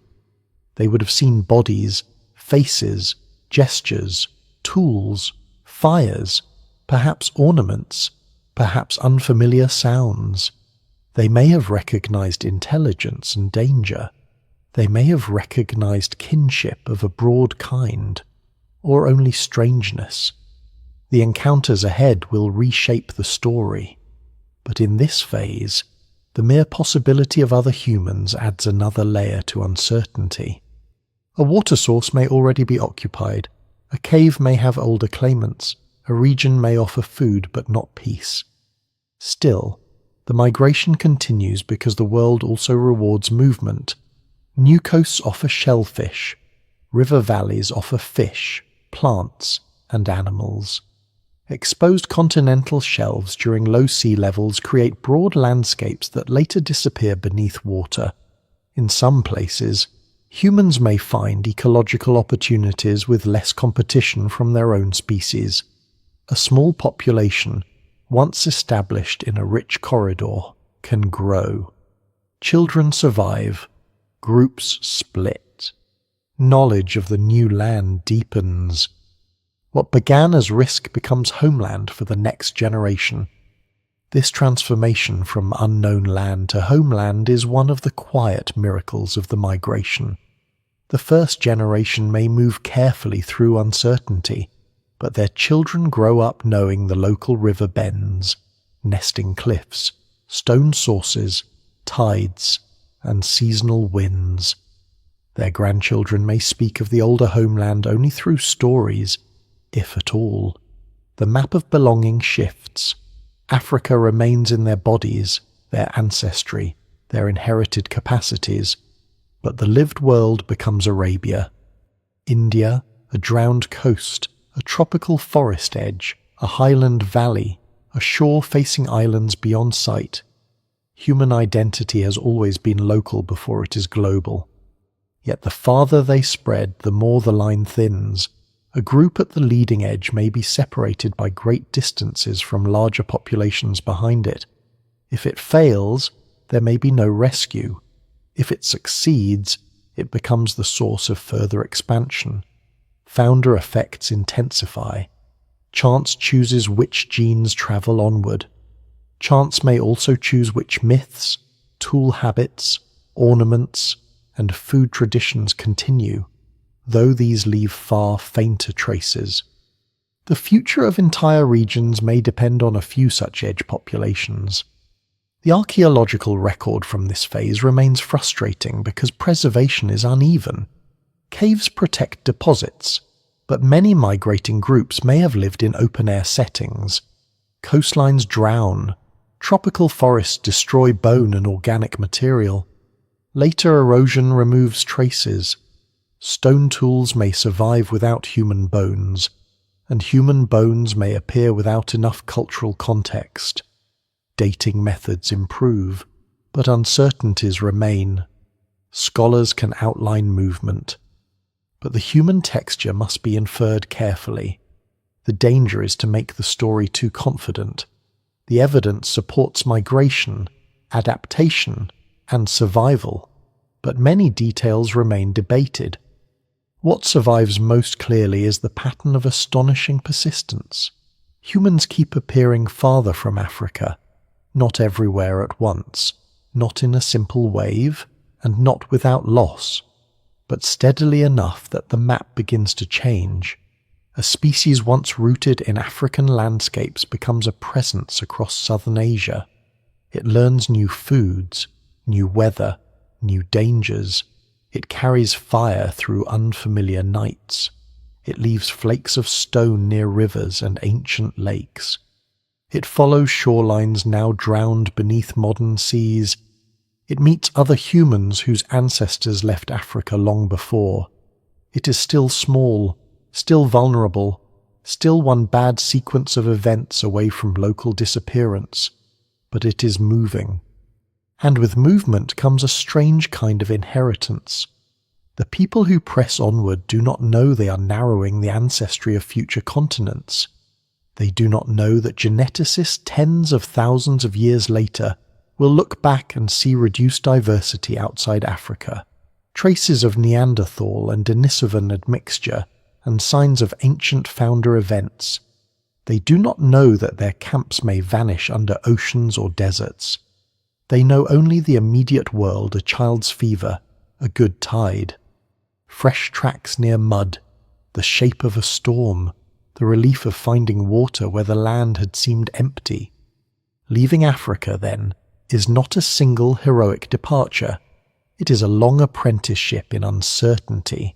It is the testing of inherited African flexibility against landscapes that refuse to stay stable. It is the beginning of a journey in which success and failure may look almost identical in the moment a group moves on. Another stays, one lineage continues, another fades. The ancient migration nearly wipes us out not in one dramatic scene, but through repeated narrow passages where survival depends on timing, numbers, knowledge, and luck. Ahead.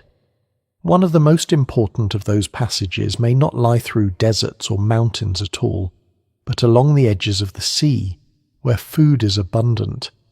Evidence is fragile, and the old human road may now be hidden beneath waves.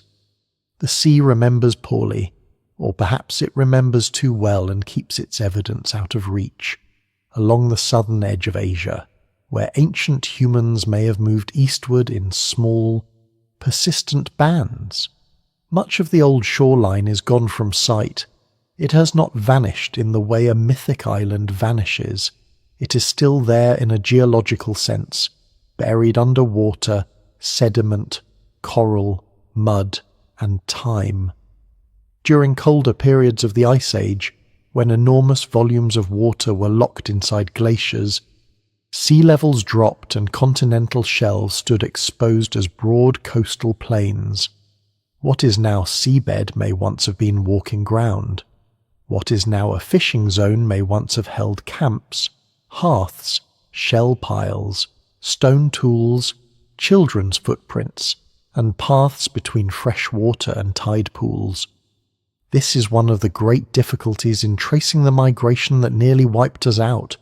If early Homo sapiens followed the coast, then the best evidence may be precisely where archaeologists have the hardest time reaching it.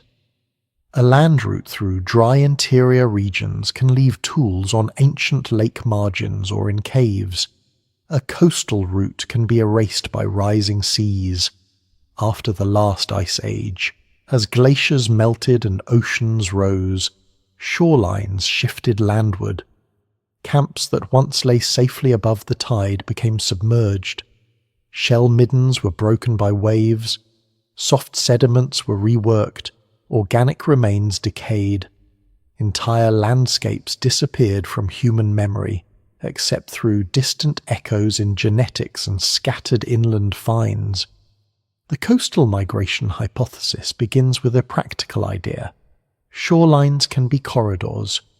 For mobile foragers, a coast offers a line to follow, a chain of resources, and a navigational edge between land and sea.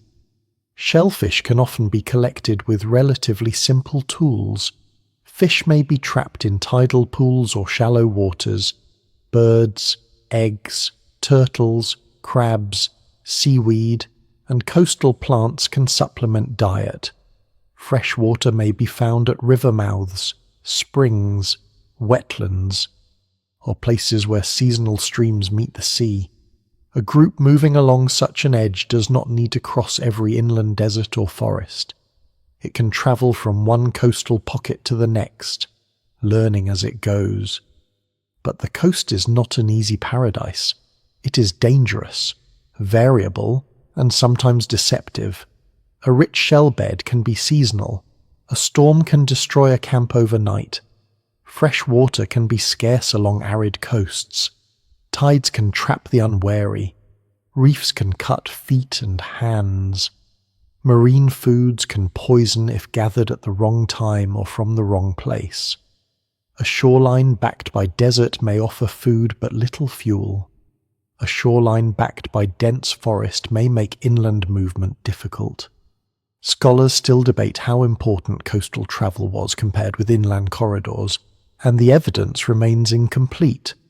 Yet the idea persists because it solves some problems while creating new ones, which is often how real prehistory works. In southern Africa, evidence shows that humans were using coastal resources far back in time.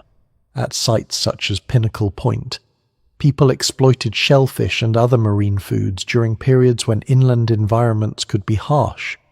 They also used pigments and sophisticated stone technologies. This does not prove that the same groups later followed the Indian Ocean all the way east, but it shows that Homo sapiens had the capacity to understand coastal worlds deeply. The sea was not merely a barrier, it could be a pantry, a road, a danger, and a teacher. The surprising detail is that coastal life may have helped support brain-hungry bodies in ways inland scarcity could not always match. Marine foods can provide fats and nutrients valuable to human diets, though researchers differ over how central this was to human evolution. What matters for migration is not a simple claim that seafood made humans modern, but the more grounded point that shorelines can offer predictable resources when other landscapes fail. A group that knows how to read tides has a kind of clock. A group that knows which shellfish cling to rocks after the waterfalls has a kind of stored knowledge written into the rhythm of the moon. Such knowledge can reduce risk, and reduced risk matters intensely when numbers are small. If the ancestors of later non-Africans moved along a southern coastal route, they may have passed through landscapes now transformed beyond recognition: the Red Sea margins, southern Arabia, the Persian Gulf basin when exposed, the coasts of India, Sri Lanka's shifting connection to the mainland, the shores of Southeast Asia, and eventually the drowned continent-like shelf of Sunderland. During low sea levels, islands and mainlands were arranged differently. Rivers flowed across exposed plains that are now underwater. Mangroves, reefs, estuaries, and deltas formed in places modern maps do not show as land. The migration may have followed a vanished geography. Sunderland is especially important. Today, Southeast Asia is divided by seas into peninsulas and islands, but during lower sea levels, much of the region formed a vast connected landmass linking mainland Southeast Asia with Sumatra, Java, Borneo, and surrounding shelves. This was not a simple open plain. It included rivers, forests, wetlands, coastlines, and ecological zones that shifted over time. For humans moving east, Sunderland could have been both refuge and maze. It offered land connections that no longer exist, but it also placed people near deep water channels that could not be crossed on foot. Beyond it lay Wallacea, a world of islands separated by sea even when oceans were low, and beyond that, Sahel, the combined Ice Age landmass of Australia and New Guinea. The coast therefore leads toward one of the greatest thresholds in human history, the movement into Australia. But before that crossing becomes possible, people must already be comfortable with shores, tides, perhaps rafts or simple watercraft, and the idea of moving toward land not always reachable by walking. The evidence for early boats rarely survives, because wood, reeds, bark, and fibre decay. Yet the presence of humans in Sahul by at least tens of thousands of years ago proves that some kind of water crossing occurred. The shoreline hypothesis does not only explain food, it may explain a growing familiarity with the sea as a space to be used, not merely feared. Still, caution is necessary. A coastline route cannot be proven simply by pointing to later arrival in Australia. Humans may have used mixed strategies coastal travel in some regions, inland river corridors in others, pauses near lakes, detours through greener interiors. The idea of one continuous beach road from Africa to Australia is too neat. The ancient world was rougher than that. Monsoons, cliffs, mangrove swamps, deserts, river mouths, storms, and existing human populations would have broken any simple route. What survives in the record suggests flexibility rather than strict adherence to one path. The missing coastal evidence has pushed researchers to look in indirect ways. They study ancient sea levels to reconstruct vanished shores. They examine inland sites near old coastlines that may once have been closer to the sea. They analyze shells, fish bones, stone tools, and pigments where preservation allows. They compare genetic patterns among living and ancient populations. They search underwater landscapes, though this work is difficult, expensive, and often limited by sediment and visibility. The sea keeps its archive closed most of the time, but not entirely. Sometimes a submerged landscape yields a tool, a structure, a peat layer, a drowned forest, or a clue that the old coast was once human ground. For the migrating groups, the sea may have offered continuity during climatic uncertainty. Inland deserts could expand, but the coastline remained a line, though not always a generous one. During low sea levels, the coast moved outward, and people following it would have moved with it across generations. When seas later rose, they would retreat or shift inland. This constant adjustment may have created populations highly skilled at environmental change. Yet it also means their camps were repeatedly placed in zones likely to be destroyed or submerged. The better the coast was for living, the worse it may be for preservation. There is a quiet irony in this. Some of the most important human journeys may have left the least visible evidence because they were successful in exactly the wrong places for archaeology. A cave in a dry region can preserve a moment for tens of thousands of years. A rich estuary can feed generations and then disappear under the sea. The archaeological record is not a neutral witness. It favours stone, caves, deserts, and accidents of burial. It forgets baskets, boats, songs, footprints in wet sand, and camps too close to ancient tides. This matters because the story of near extinction depends on what we cannot see as much as what we can. If the migrating population survived along coasts, then our evidence of their numbers, diets, routes, and failures is probably badly distorted. We may be looking at inland fragments of a largely coastal story. We may overestimate the importance of some sites simply because they survived.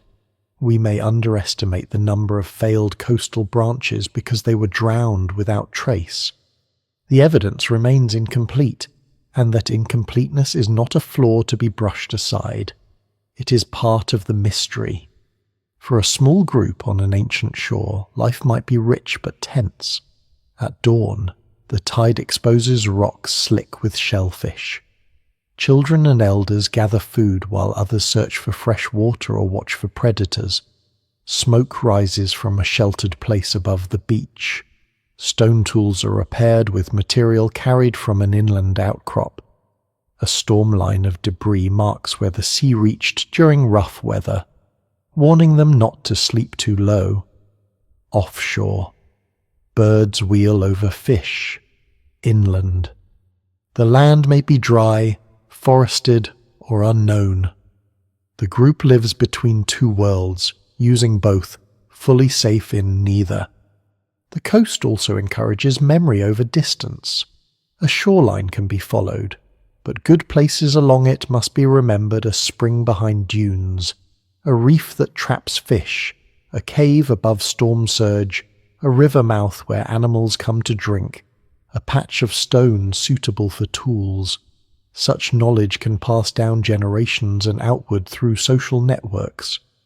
When groups meet, they may exchange not only mates or objects, but route information. A band that knows the next reliable water source holds knowledge as valuable as any tool. In a low-number migration, information may be the difference between expansion and disappearance. There may also be moments when the coast forced contact. A narrow habitable strip between sea and desert can concentrate people and animals. If several groups depend on the same freshwater spring or shellfish-rich bay, they cannot avoid one another forever. Such meetings could bring conflict, cooperation, exchange, or intermarriage. They could spread innovations quickly. They could also spread disease or violence. No single explanation fully accounts for how early Homo sapiens maintained enough connection during expansion, but coastal corridors may have served as threads linking small populations across long distances. As humans move farther east, the coastline becomes increasingly complex. The Indian Ocean rim is not one environment. It includes arid shores, tropical coasts, river deltas, monsoon forests, rocky headlands, and island chains. Seasonal winds shape travel and resources. Rivers bring fresh water and sediment. Reefs create rich marine habitats. Mangroves offer food but can be hard to move through. Each region requires new learning. The migrants are not simply repeating one coastal lifestyle. They are adapting again and again to local versions of the sea. This repeated adaptation may help explain how small groups survived without large numbers. A broad diet buffers failure. If inland hunting is poor, shellfish may help. If shellfish are scarce, fish, birds, plants, or stranded marine animals may supplement food. If one bay fails, another may be reachable. Flexibility, once again, is the human advantage, but it remains fragile. A coastline with no fresh water can kill. A storm season can trap. A disease can spread through gathered groups. A hostile encounter at a crucial resource point can end a line. The sea gives, but it does not promise. By following the coast, humans may have moved through the world quickly enough to leave genetic traces of a rapid expansion. Some models suggest that the dispersal along southern Asia could have happened over a relatively short span in evolutionary terms. But rapid in such models can still mean thousands of years, a duration longer than most civilizations. For the people living it, there is no rush across the planet. There are births, deaths, camps, seasons, losses, and familiar places that only later become stepping stones in a continental story. The coastline hypothesis remains compelling because it fits the paradox of the migration. How could small, vulnerable groups travel so far through unfamiliar lands and still survive? The answer may be that they did not cross the hardest interiors first. They followed edges, exploited reliable foods, moved during favorable climate windows, and carried a flexible African inheritance into new coastal worlds. But the same hypothesis also deepens the mystery, because if it is right, much of the proof has drowned. The path that saved them may have erased itself. Behind the modern surf, beneath shipping lanes and coral reefs, there may be old camps from the narrow passage of human survival, a scatter of stones, a hearth, a pile of shells cracked by hands, a place where someone sat above a vanished tide and shaped a tool while children searched the rocks below. Most of these places may never be found, yet the people who lived there may have carried the migration forward when inland routes failed, when ash darkened skies, when deserts tightened, when numbers were low enough for chance to rule. The sea, then, is not a side road in the story. It is one of the great hidden archives of our survival. It may have fed the migrants, guided them, separated them, drowned their traces, and prepared them for crossings more astonishing than anything before, along its edges. Homo sapiens learned that the world was larger than the land underfoot, and somewhere along those shifting shores, the human road bent toward encounters that would change the species forever. Because the people moving east were not alone. Other humans already lived beyond the old African horizon, and their ghosts still travel inside us. The wider world is already inhabited. That is the fact that changes the migration from a story of empty landscapes into something stranger and more intimate. Homo sapiens moves beyond Africa carrying its own ancient inheritance. But beyond the familiar horizons there are other human beings whose ancestors left the continent long before. They have their own bodies shaped by cold, altitude, forest, distance, and time. They know their own rivers, caves, hunting grounds, stone sources, and seasonal refuges. They have survived in Eurasia for hundreds of thousands of years. The newcomers are not entering a silent world. They are entering a human one. In Western Eurasia, the most familiar of these other humans are Neanderthals. For generations, they were imagined as crude figures, heavy and doomed, standing in the shadow of modern humanity. That old image has not survived serious evidence. Neanderthals were strong, skilled, and deeply adapted to the climates they inhabited. They made tools, controlled fire, hunted large animals, used shelters, cared for injured members of their groups, and likely understood their landscapes with a precision modern people can barely imagine. Their bodies were different from ours, more robust, with broad chests, powerful limbs, large noses, and skulls shaped in ways that speak of a long separate history. But difference is not inferiority. It is adaptation. Farther east, the picture becomes more mysterious. Denisovans were identified not first through a complete skeleton, but through DNA extracted from a tiny finger bone found in Denisova cave in Siberia, along with a few teeth and fragments. From those remains, an entire lost human population emerged in scientific view. Their genetic traces appear today in parts of Asia and Oceania, especially among some populations of Melanesia and Aboriginal Australians. Though the Denisovan world itself remains poorly mapped, they may have ranged widely across Asia. They may have included deeply separated groups that were as diverse from one another as they were from Neanderthals. The evidence remains incomplete, but the genetic signal is unmistakable. Homo sapiens met them, and some of those meetings produced children.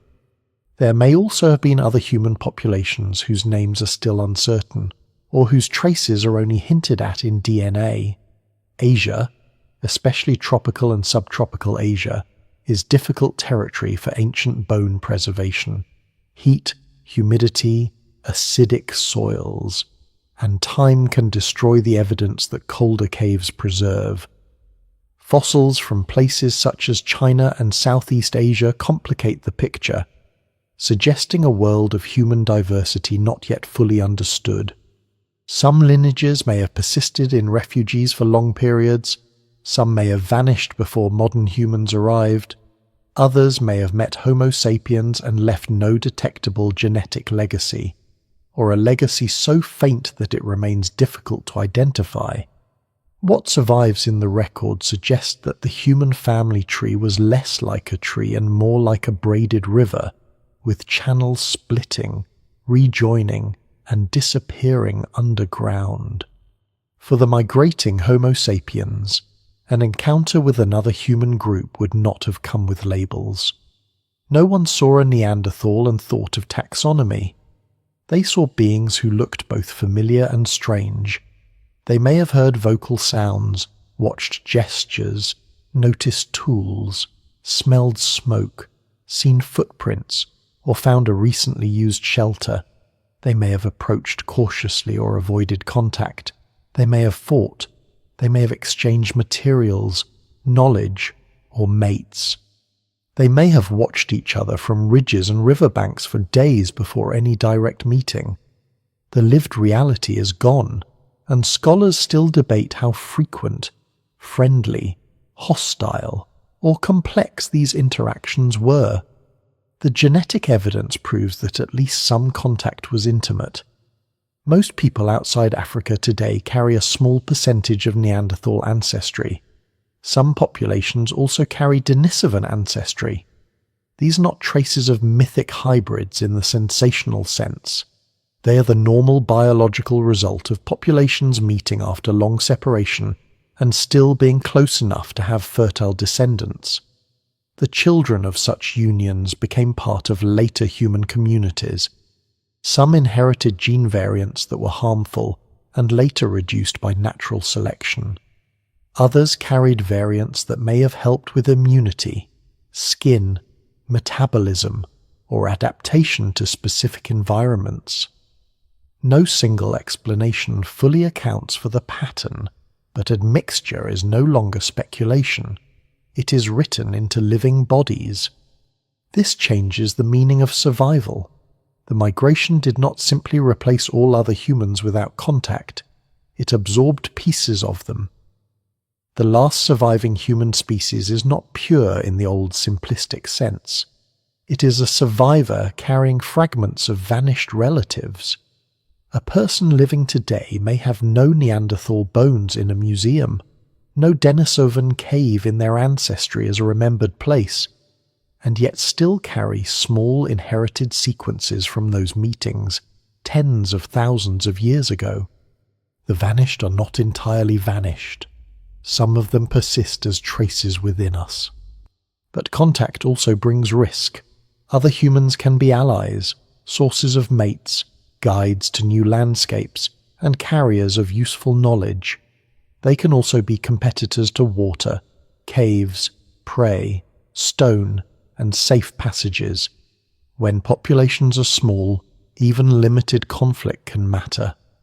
A single violent encounter near a critical resource might end a family line. A disease carried by one group may affect another with little resistance. A region already occupied by Neanderthals or Denisovans may not offer easy settlement to newcomers.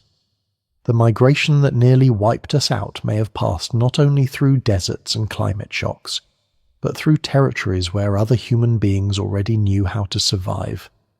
The meeting with Neanderthals is often imagined in Europe, but some of the earliest interbreeding likely occurred before modern humans spread deeply into Europe, perhaps in the Near East or Western Asia, where ranges overlapped.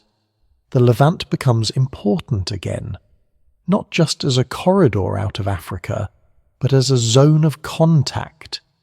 It had seen earlier Homo sapiens, later Neanderthals, and eventually modern human populations that contributed to broader dispersals. In such borderlands, climate could shift which population held advantage. During some periods, habitats favoured Neanderthals, during others, Homo sapiens may have expanded. The region was less a gateway opened once than a meeting ground repeatedly rearranged by climate. The Denisovan story is even more haunting because so much of it is missing. Their DNA appears far from the Siberian cave where they were first identified. Some people in Oceania carry Denisovan ancestry at levels much higher than most mainland Eurasian populations, suggesting that ancestors of these groups encountered Denisovan-related populations somewhere along the route into Southeast Asia or near the path towards Sahul. Yet the fossils are scarce. The people themselves remain almost faceless. A few bones, a tooth, a genome, and suddenly a lost humanity stands behind the curtain. The evidence is powerful, but it feels like seeing lightning reveal a mountain range for only a second. One surprising detail is that Denisovan ancestry contributed to high-altitude adaptation in Tibetans through a gene variant associated with living in low-oxygen environments. This does not mean Denisovans were simply mountain people everywhere, but it shows that interbreeding with archaic humans sometimes gave Homo sapiens useful tools already shaped by older adaptation. In other words, the migrants did not survive the wider world only by replacing its inhabitants.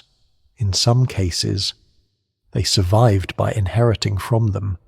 Evolution can be ruthless, but it is also opportunistic. A useful variant can pass from a vanished population into a surviving one and continue long after the original people are gone. Neanderthal ancestry tells a similarly complex story.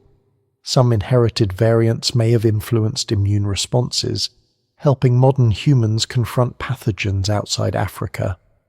Others may have affected skin and hair biology, metabolism, or responses to cold and sunlight. But not every inherited sequence was helpful. Over time, selection removed many Neanderthal variants from parts of the modern human genome, especially regions where they may have reduced fertility or caused disadvantage. The legacy is uneven, some fragments preserved, others erased. This unevenness suggests that admixture was real, but also biologically complicated. The human body became a testing ground for ancient encounters. For the people living through those encounters, none of this was visible. They did not know they were exchanging alleles. They knew attraction, fear, curiosity, hunger, perhaps hostility, perhaps kinship. A child born between groups would belong to someone's camp, someone's fire, someone's route through the world. That child might carry physical traits noticed by others, or might blend in with little comment. Their descendants might move east, west, north, or vanish. The intimacy of genetics can make deep time feel strangely close. The grand words admixture and introgression refer, at their origin, to human bodies and human lives. Encounters may also have shaped culture, though this is far harder to prove. Did Homo sapiens learn anything from Neanderthals about local landscapes? Did Neanderthals adopt some tools or ornaments from Homo sapiens? Did ideas move between groups the way genes did? Archaeologists debate these questions intensely. Similar artifacts can emerge through independent invention, imitation, exchange, or shared ancestry. Some late Neanderthal sites show signs of symbolic behavior, pigment use, ornaments, or complex technologies, but interpretation remains contested. It is possible that contact stimulated changes in both directions. It is also possible that researchers sometimes see influence where the evidence is too thin. The safe answer is that the human world of the late Pleistocene was interactive, but the exact texture of that interaction remains uncertain. The existence of other humans also complicates the idea that Homo sapiens was always destined to win. Neanderthals had survived glacial cycles. Denisovans had adapted across unknown Asian environments. These populations were not failed drafts waiting to be replaced. They were successful for long periods. Their disappearance likely involved multiple causes: climate instability, small population sizes, competition, assimilation, disease, ecological shifts, and perhaps the demographic advantages of expanding Homo sapiens networks. No single explanation fully accounts for their extinction. The end of the other humans was not one event, and it did not happen everywhere at once. For Homo sapiens, the advantage may have been partly demographic. Even if individual Neanderthals were highly capable, their populations may have been smaller and more fragmented. Modern humans may have maintained wider social networks, allowing exchange of mates, materials, and information across larger distances. Such networks can buffer hardship. They can preserve innovations and prevent local collapse. But this advantage would not be absolute at the beginning. The migrating groups beyond Africa were also small, also vulnerable, also subject to chance. They were entering a world where the older inhabitants knew local conditions better. Survival was not guaranteed. There is a poignant reversal here.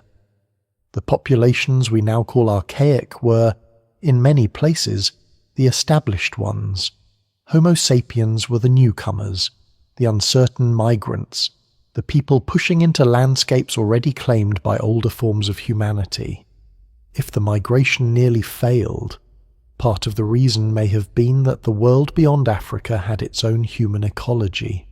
Every good cave, every reliable spring, every hunting corridor might already fit into someone else's seasonal round. Newcomers had to find openings, negotiate contact, or move into marginal zones. Expansion may have depended not only on intelligence, but on finding space in a crowded human world. The genetic ghost of these meetings follows the migrants as they spread. A small amount of Neanderthal ancestry enters the non-African lineage early and travels widely. Denisovan ancestry enters some eastern branches and becomes especially important in populations moving toward Oceania. Other ghost lineages may appear as faint statistical signals, suggesting interbreeding with archaic groups not yet identified from fossils. The human genome becomes a map of encounters, but a difficult one. It records contact without preserving the faces, languages, or stories of those who met. As the migration continues, Homo sapiens carries not only African inheritance but Eurasian additions. The line is no longer simply out of Africa, it is out of Africa, through contact, through mixture, through risk. This does not weaken the African origin of modern humans, it enriches the story. The main ancestry comes from Homo sapiens shaped in Africa, but the wider world contributes fragments from older human populations. The last human species becomes, in a small but real way, a living archive of the humans it outlasted. And still, most of those other humans disappear. Neanderthal fires go cold. Denisovan populations fade from the visible record. Other possible lineages leave only hints. The newcomers survive, but not untouched. The migration that nearly wiped us out passes through the bodies of others, absorbing traces even as entire populations vanish. It is one of the strangest legacies of prehistory. We are alone now, but we were not always alone, and our solitude is filled with remnants. Ahead, the evidence for this becomes even more intricate. Bones and tools tell one part of the story, but DNA tells another, often stranger one. It reveals lost branches, hidden meetings, founder events, vanished populations, and the narrowness of the line that continues. The ancient migration is no longer only a trail across land and coast. It becomes a ghost trail inside the genome, where the dead leave fragments and the survivors carry more history than they know. The bones are few, the camps are scattered, and the coastlines have drowned. But the body keeps a different kind of archive. It does not preserve scenes. It does not remember the smell of ash, the direction of a vanished river, or the face of a stranger seen across a valley. It preserves inheritance. In the long molecules passed from parent to child, generation after generation, the ancient migration leaves a trail more delicate than a stone and, in some ways, more revealing. DNA cannot tell the whole story, but it can expose patterns that archaeology alone would never see: bottlenecks, mixtures, separations, expansions, and ghost populations whose bones have not yet been found. The first great clue is diversity. Human genetic diversity is deepest within Africa, because African populations carry the longest and most complex history of Homo sapiens. Outside Africa, diversity is generally reduced.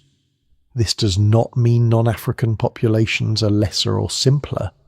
It means they descend largely from a smaller subset of the wider African variation. A small number of ancestors left, or a larger movement narrowed through repeated filters, and later populations inherited only part of what existed in the homeland. In this reduced diversity, the migration's danger is still visible. The future outside Africa did not begin with multitudes. It began with a limited sample. Geneticists call this a founder effect when a new population is established by a small group from a larger one. The effect is simple in principle but profound in consequence. If a few people carry certain variants and not others, their descendants will reflect that accident. Some rare variants may become common. Some once common variants may be missing. Over time, as the group grows and spreads, the original narrowing remains hidden in the pattern of inheritance. It is as if a vast library were copied by people who could carry only a few books through a storm. Later generations may build new libraries from those books, but the missing volumes are still gone. Mitochondrial DNA and the Y chromosome gave early researchers some of the first genetic windows into this past, tracing maternal and paternal lines back through time. Later, whole genome studies made the picture richer and more complicated. They showed that the ancestry of living humans is not a single clean branch, but a web of splits, mixtures, and returns. Some populations moved out of Africa, some moved back into Africa later, some mixed with archaic humans. Some remained isolated for long periods, some expanded rapidly after surviving earlier restrictions. Scholars still debate the exact timing of different events, but the broad signal remains the non-African expansion passed through a narrow demographic gate. The gate was not necessarily one single campsite or one tiny band. It may have been a longer period of reduced numbers, perhaps across several related populations moving through Africa's edge, Arabia, or Western Asia. The evidence remains incomplete, and genetic dates depend on assumptions about mutation rates, generation times, population structure, and later mixing. But the narrowing is real enough to shape every later history beyond Africa. The people moving through that gate carried only part of humanity's older variation, and from that part much of the world would be repopulated. Then the ghost trail becomes stranger. Most people outside Africa carry Neanderthal ancestry, usually a small percentage but spread widely across the genome in fragments. This shows that after Homo sapiens left Africa, or during the early stages of leaving, they mixed with Neanderthals. The contact was not a marginal curiosity. It became part of the ancestry of billions. The fragments are not evenly distributed. Some regions of the genome retain more archaic ancestry, others retain very little, likely because certain inherited variants were harmful and were removed over time. Natural selection has edited the record, but it did not erase it. Denisovan ancestry adds another layer. It is not distributed in the same way as Neanderthal ancestry. Some populations in Oceania, including many indigenous peoples of New Guinea and Australia, carry significant Denisovan-related ancestry compared with most other populations. Some Asian populations carry smaller amounts. This pattern suggests that ancestors of these groups encountered Denisovan or Denisovan-related populations somewhere along the route eastward, perhaps in Southeast Asia or nearby regions.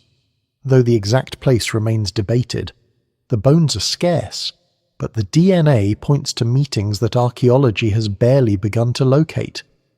The lesser-known detail is that Denisovan ancestry does not appear to come from one simple source. Genetic studies suggest that different Denisovan-related populations may have contributed to different modern groups. In other words, Denisovan may be a convenient name for a broad and diverse set of archaic humans spread across parts of Asia, not one uniform people. If true, then Homo sapiens did not meet a single lost population, but several related branches of an older human world. Some were separated from one another for vast periods. Some left more ancestry than others. Some may have vanished without leaving any detectable trace in living people. There are also hints of ghost lineages within Africa and beyond it, populations known not from named fossils but from patterns in DNA that do not fit simple models. These signals are difficult to interpret and often debated, but they suggest that human prehistory includes more mixture than the fossil record alone reveals. In Africa, ancient population structure was likely deep and complex. Some groups may have contributed ancestry to later Homo sapiens after long separation. Beyond Africa, unknown archaic populations may have mixed with modern humans or with Denisovans and Neanderthals before those genes later entered us. The genome is not a straight road, it is a palimpsest, written over but not completely erased. This genetic evidence changes how the ancient migration feels. It is no longer only a question of where people walked, it is a question of who survived inside whom. A vanished group may leave no tools that can be confidently assigned to it, no skull complete enough to name, no burial that survives, yet still persist as fragments of DNA in living populations. Another group may leave beautiful tools and no descendants. Archaeology and genetics do not always illuminate the same people. One preserves activity, the other preserves ancestry. Between them is a gap where many human lives disappear. The genetic ghost trail also reveals the cruelty of founder effects. A group at the edge of expansion can grow rapidly after a bottleneck, making its descendants numerous, while neighbouring groups with equally long histories vanish from ancestry.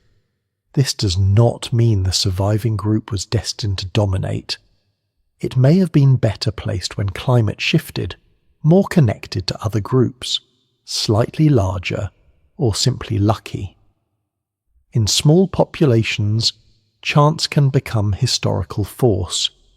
A few births, deaths, meetings, or separations can echo for tens of thousands of years. Ancient DNA has made this picture more vivid, but it comes with limitations. DNA survives best in cold, dry, stable conditions. That means Europe and parts of northern Asia are overrepresented compared with tropical regions where preservation is poor. Many of the places most important to the southern migration, including coastal Arabia, India, Southeast Asia, and drowned Sunda landscapes, preserve ancient DNA badly or not at all. This creates a distorted spotlight. We can see certain caves and cold regions with startling clarity, while whole tropical worlds remain dim. The evidence remains incomplete not because nothing happened there, but because time was less kind to the molecules. When ancient genomes are recovered, they often complicate the story rather than simplify it. Populations once assumed to be direct ancestors may turn out to be side branches. Migrations once thought singular may involve multiple pulses. Groups may replace, mix with, or bypass others. Later movements can obscure earlier ones. The ancestry of living people is not a museum display preserving every ancient population in place. It is a living current, constantly reshaped. To read it backward requires caution. Still, certain broad patterns stand firm. The ancestors of non-African peoples pass through a bottleneck. They mix with Neanderthals. Some eastern branches mix with Denisovan-related populations. They spread across southern Asia and beyond. Later populations branch, isolate, reunite, and expand.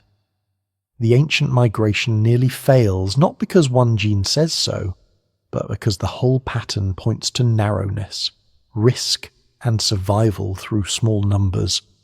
The genetic record is not dramatic in tone, but its implications are dramatic enough. Much of a later human history rests on a thin inheritance. There is something haunting about the fact that every living person is both evidence and outcome. The migration is not locked away in museums. It is present in immune responses, inherited variants, deep ancestry, and the distribution of human diversity. A person walking through a modern city carries molecular traces of ancient African populations, founder events beyond Africa, archaic encounters, and later migrations layered over them. The body is not a pure relic of one moment. It is a crowded archive. But an archive is not the same as a memory.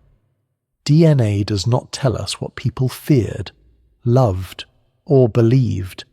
It does not reveal whether the first meeting with Neanderthals was cautious or violent, whether a coastal group sang while gathering shellfish, whether an elder warned children about ash in the water, whether a small band knew it was running out of marriage partners, whether a lost lineage ended in hunger, disease, conflict, or absorption. Genetics can show that a population shrank. It cannot mourn the individuals. That work belongs to imagination disciplined by evidence. The Ghost Trail also warns against simple identity stories. Modern populations are not unchanged descendants of single ancient groups. Everyone's ancestry is layered. Africa itself contains the deepest branching lineages and later mixtures. Non-African populations descend from out-of-Africa founders, archaic admixture, regional expansions, and countless later movements. The ancient migration is foundational, but it is not the end of human history. It is one early narrowing from which many later widenings unfold. And yet the narrowing remains. Outside Africa, the genetic echo of reduced diversity is a reminder of how small the successful branch may have been. Even if thousands were involved over time, the effective population size was limited. A vast future passed through a restricted channel. This is the sense in which the migration nearly wiped us out, not necessarily by bringing every Homo sapiens to the edge of total extinction, but by forcing the ancestors of much of the later world through demographic filters so severe that countless other lines disappeared. The world we know is descended from survivors, but also from losses. As the genetic evidence accumulates, it makes the ancient map stranger. The route is no longer just Africa to Arabia to Asia. It is Africa to a bottleneck, to Neanderthal contact, to Denisovan contact, to ghost lineages, to founder populations, to drowned coasts, to isolated refuges, to explosive later expansions. It is a map written not only on land, but inside chromosomes. Some paths leave stone, some leave ash, some leave nothing but a fragment of inherited sequence. Passed quietly through bodies until a scientist, tens of thousands of years later, notices that it does not quite belong to the expected story. The people who carried those sequences onward did not know they were preserving vanished worlds. They were surviving. They were choosing mates, raising children, moving through climates, learning new foods, avoiding danger, and burying or leaving behind their dead.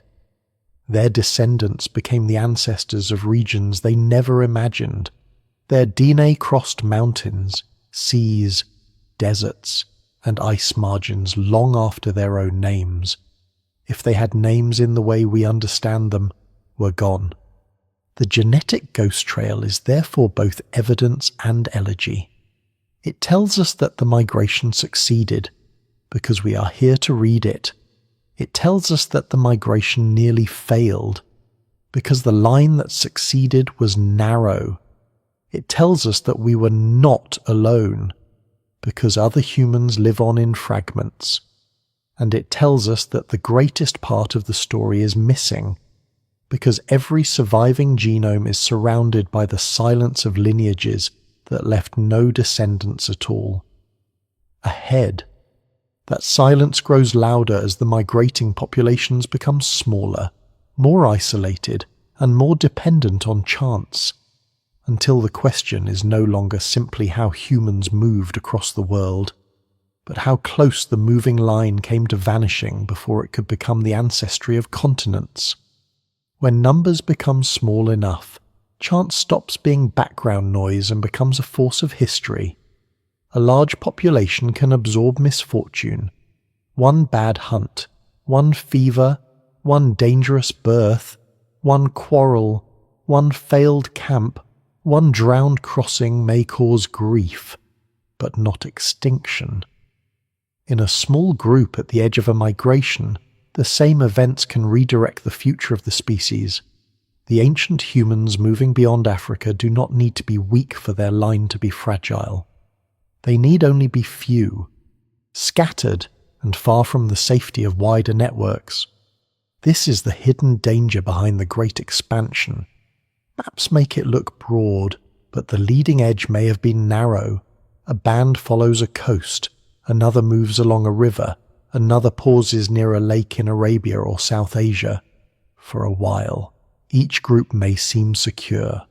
Children are born, tools are made, fires burn.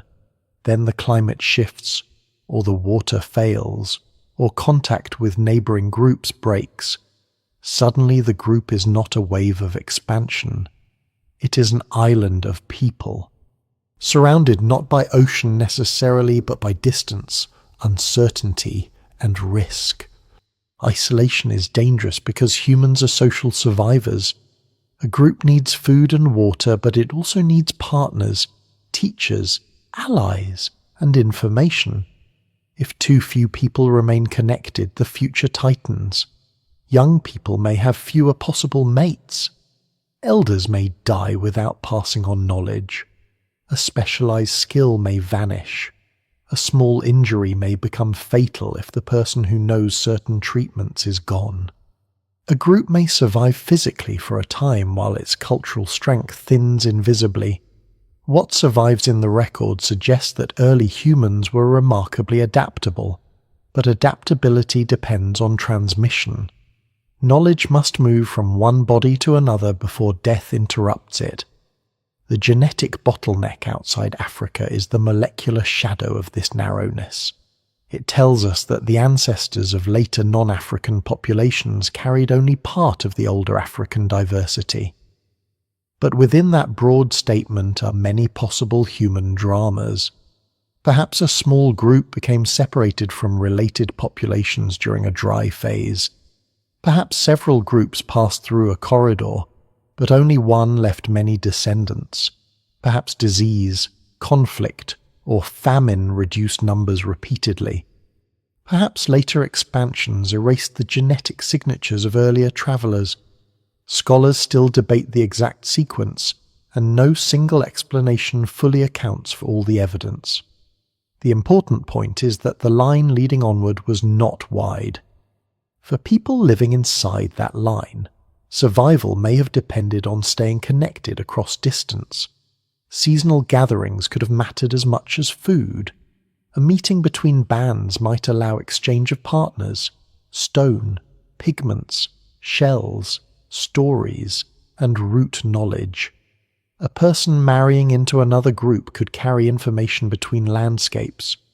A tool style could spread not through conquest, but through kinship and imitation. If such networks held, small populations could remain resilient.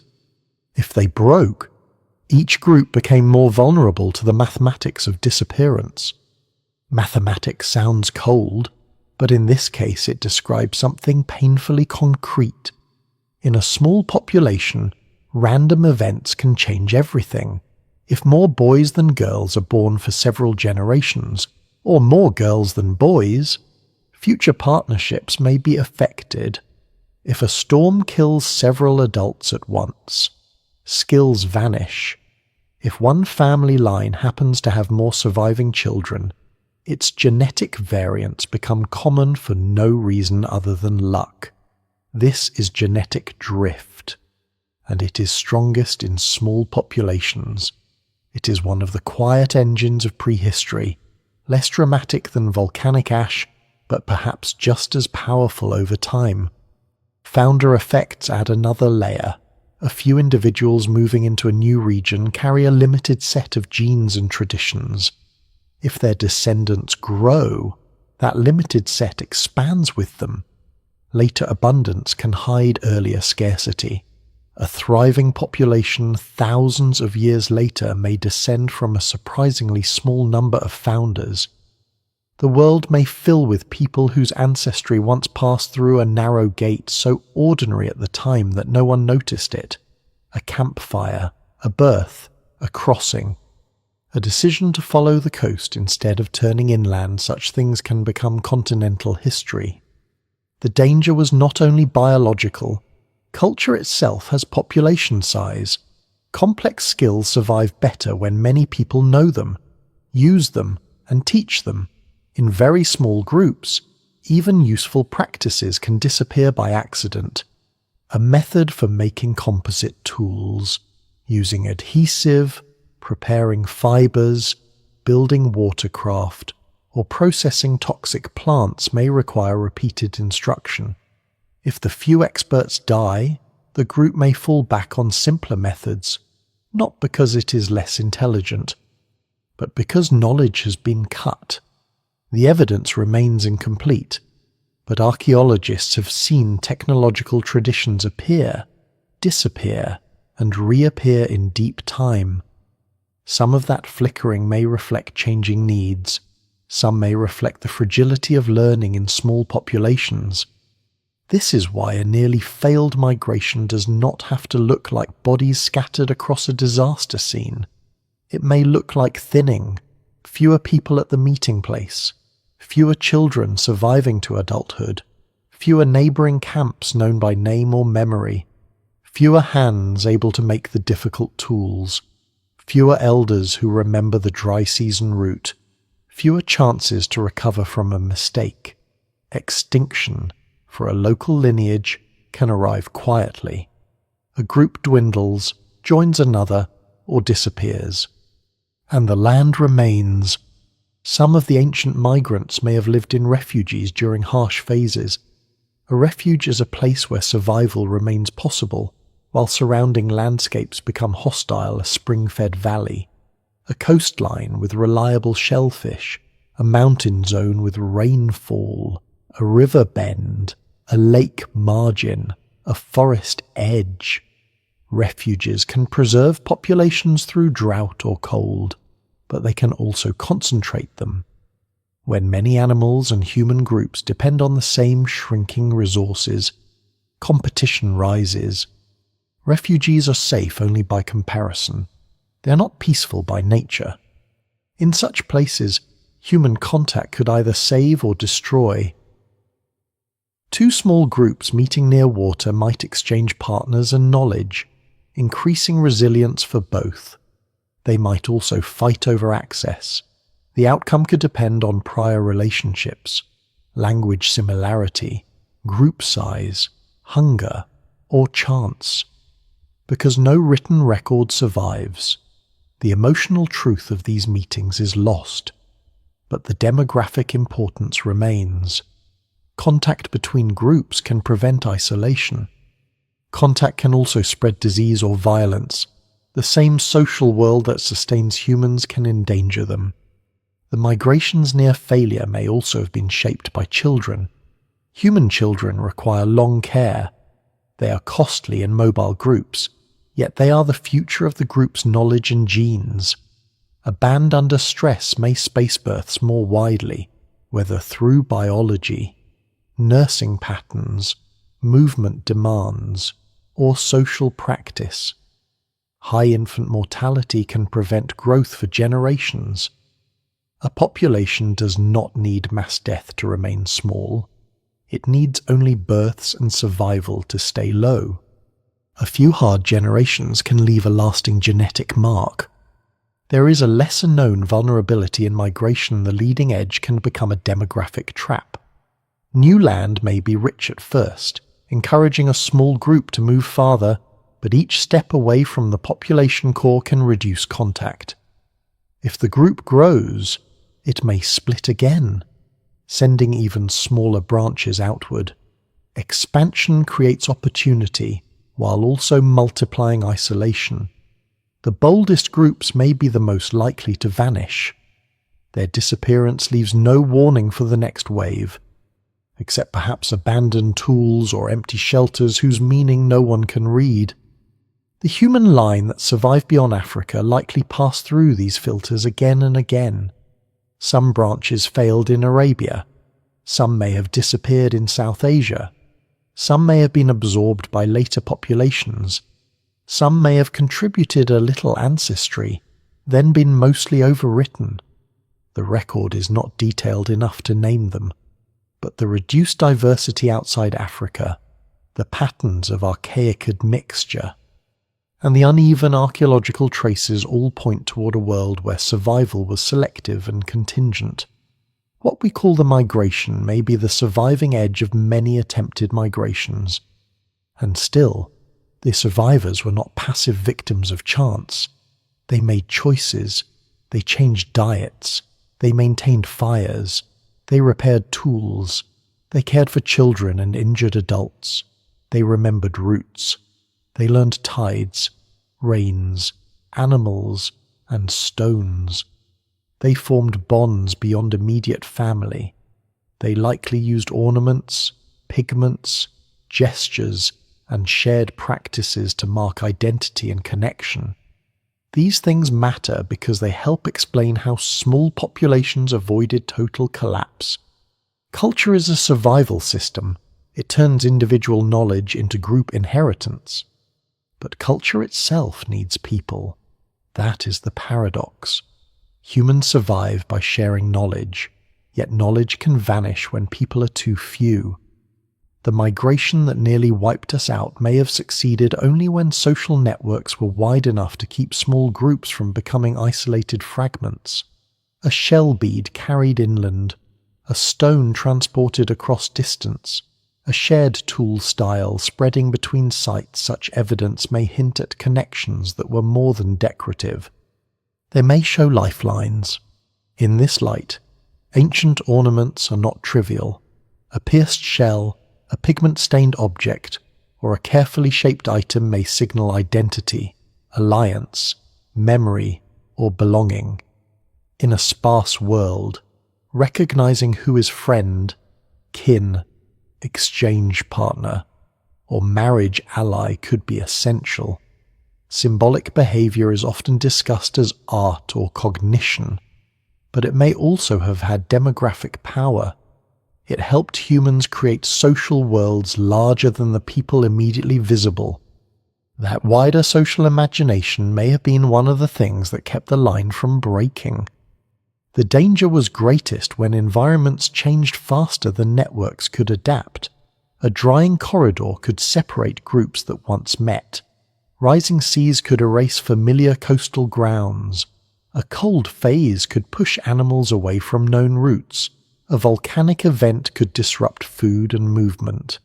Each disruption tested not only bodies, but relationships. A group with allies might shift territory. A group alone might vanish. By the time Homo sapiens begins to appear across wider parts of Asia, the migration has already passed through a gauntlet of invisible losses. The surviving groups are descendants of those who made it through climate windows, coastal hazards, encounters with other humans, and demographic narrowing. They carry fragments of Neanderthal and Denisovan ancestry. They carry a reduced but expanding genetic inheritance. They carry tools and memories shaped by instability. They are still vulnerable. But they are no longer merely leaving Africa. They are becoming at home in new worlds.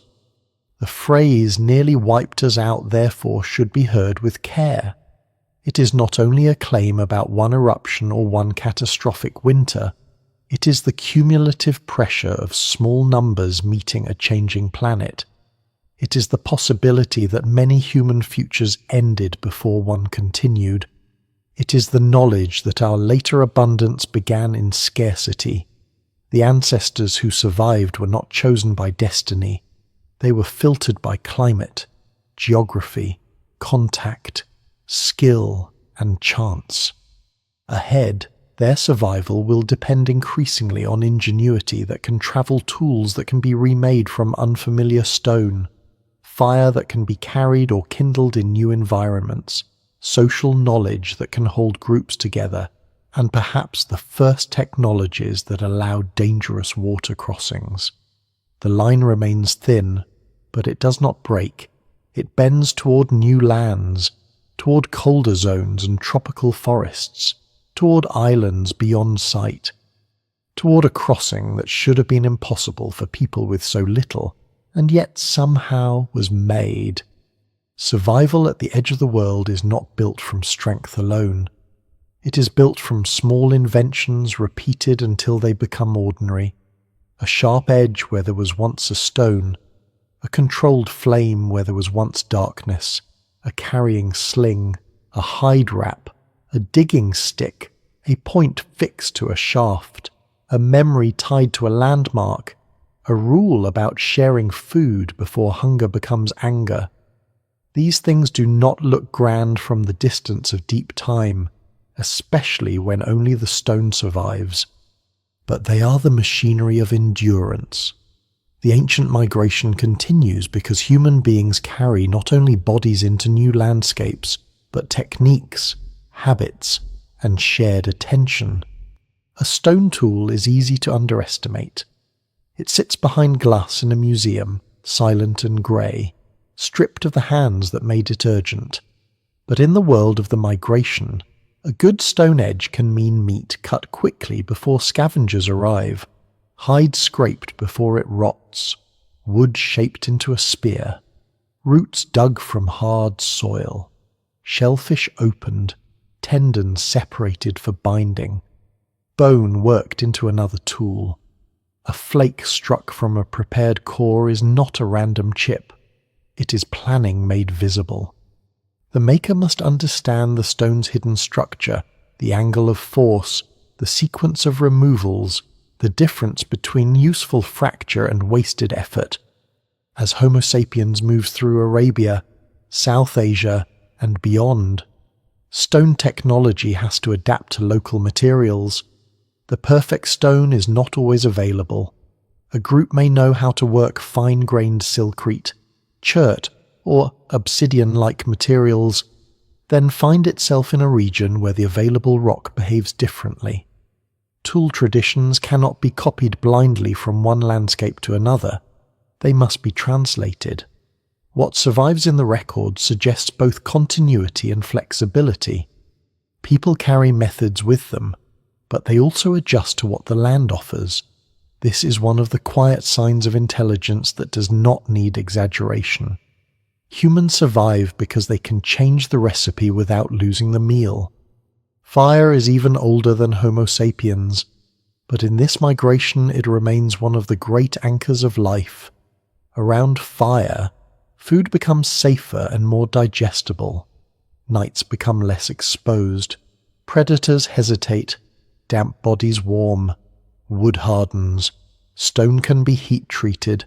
Stories, instructions, warnings, and social bonds gather in the circle of light. Fire allows people to extend the day and inhabit colder or darker places with more confidence. Yet it is not effortless. Fire must be made, guarded, fed, transported and protected from rain. In a treeless or wet environment, fuel can become a serious concern. A group that controls fire still has to negotiate with the landscape. There is a lesser-known intimacy in ancient technology. Much of it was probably perishable. The archaeological record is biased towards stone because stone endures, but the migrating world would have been full of objects made from wood, bark, grass, sinew, hide, feathers, bone, shell, resin, and fibre. Carrying bags may have mattered as much as spear points. Cordage may have been essential for binding tools, making nets, tying shelters, carrying infants, or securing bundles. Digging sticks may have opened underground foods that stone tools only helped prepare. Simple containers could expand the distance between water sources. These things rarely survive, and because they rarely survive, they are easy to forget. But forgetting them makes ancient people poorer than they were. Adhesives may have been especially important. To have to stone point onto a wooden shaft, people need binding and often glue made from plant resin, gum, bitumen, or other materials, sometimes mixed and heated with care. This is chemistry at a human scale. Too much heat ruins the mixture, too little leaves it weak. The result is a composite tool, stronger than its parts, requiring planning across different materials collected from different places. Such tools speak of minds that do not simply react to the present object, but imagine a future object assembled from pieces not yet joined. In hard times, diet is technology too. Knowing what can be eaten, when, and how to process it is as important as knowing how to hunt. Some plants are safe only after soaking, pounding, roasting, or leaching. Some shellfish are dangerous at certain times. Some bones must be cracked for marrow before scavengers arrive. Some seeds or tubers reward patience more than speed.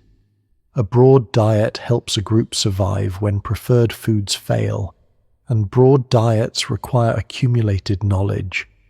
The evidence remains incomplete, but the repeated success of Homo sapiens in varied environments suggests an extraordinary ability to learn food landscapes quickly and pass that knowledge on.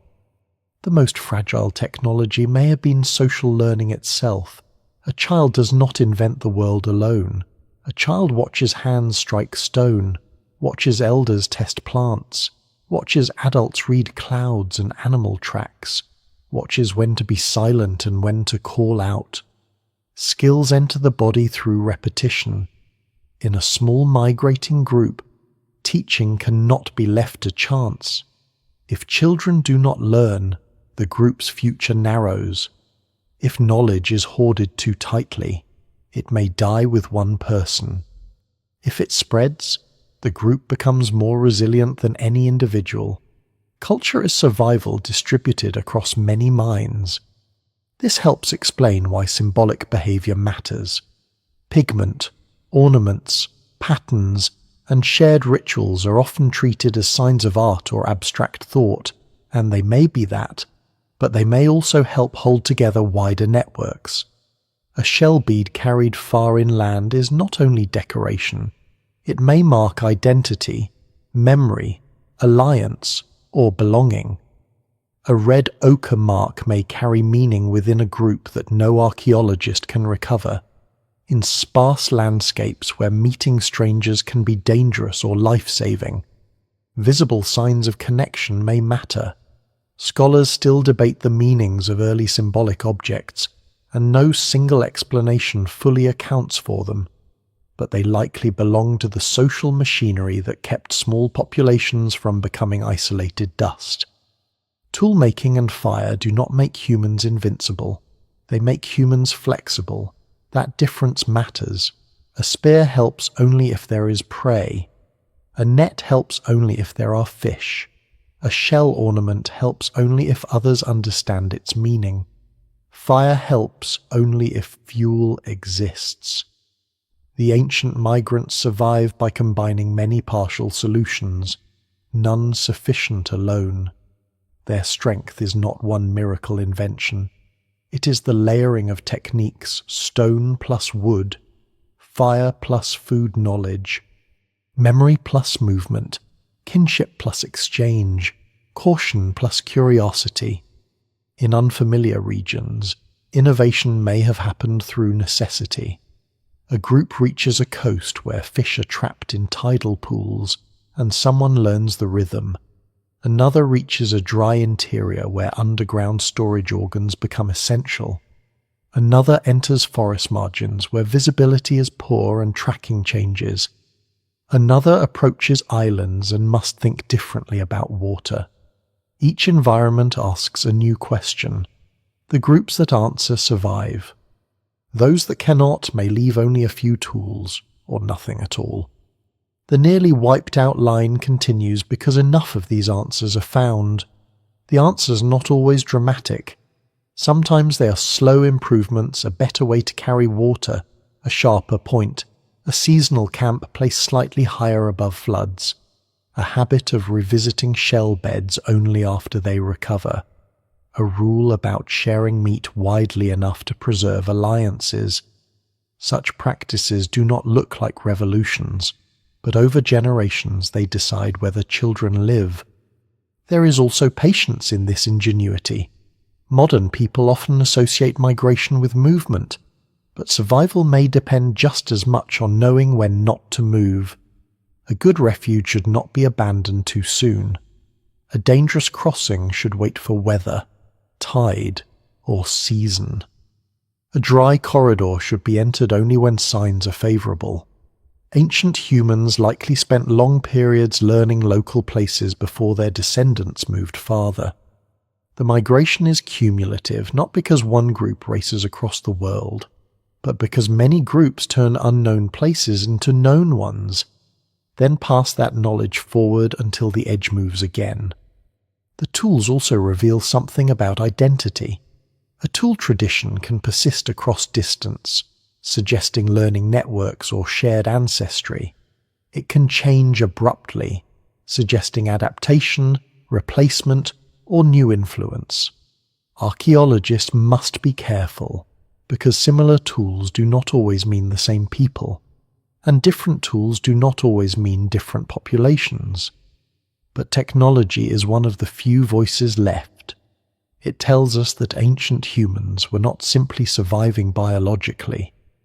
They were making choices within traditions, adjusting them, sometimes preserving old ways and sometimes abandoning them. As the migrants move towards Southeast Asia and the island worlds beyond, their toolkit must include more than sharp stone. It must include planning across water. Even short sea crossings require some combination of observation, courage, materials, and social coordination.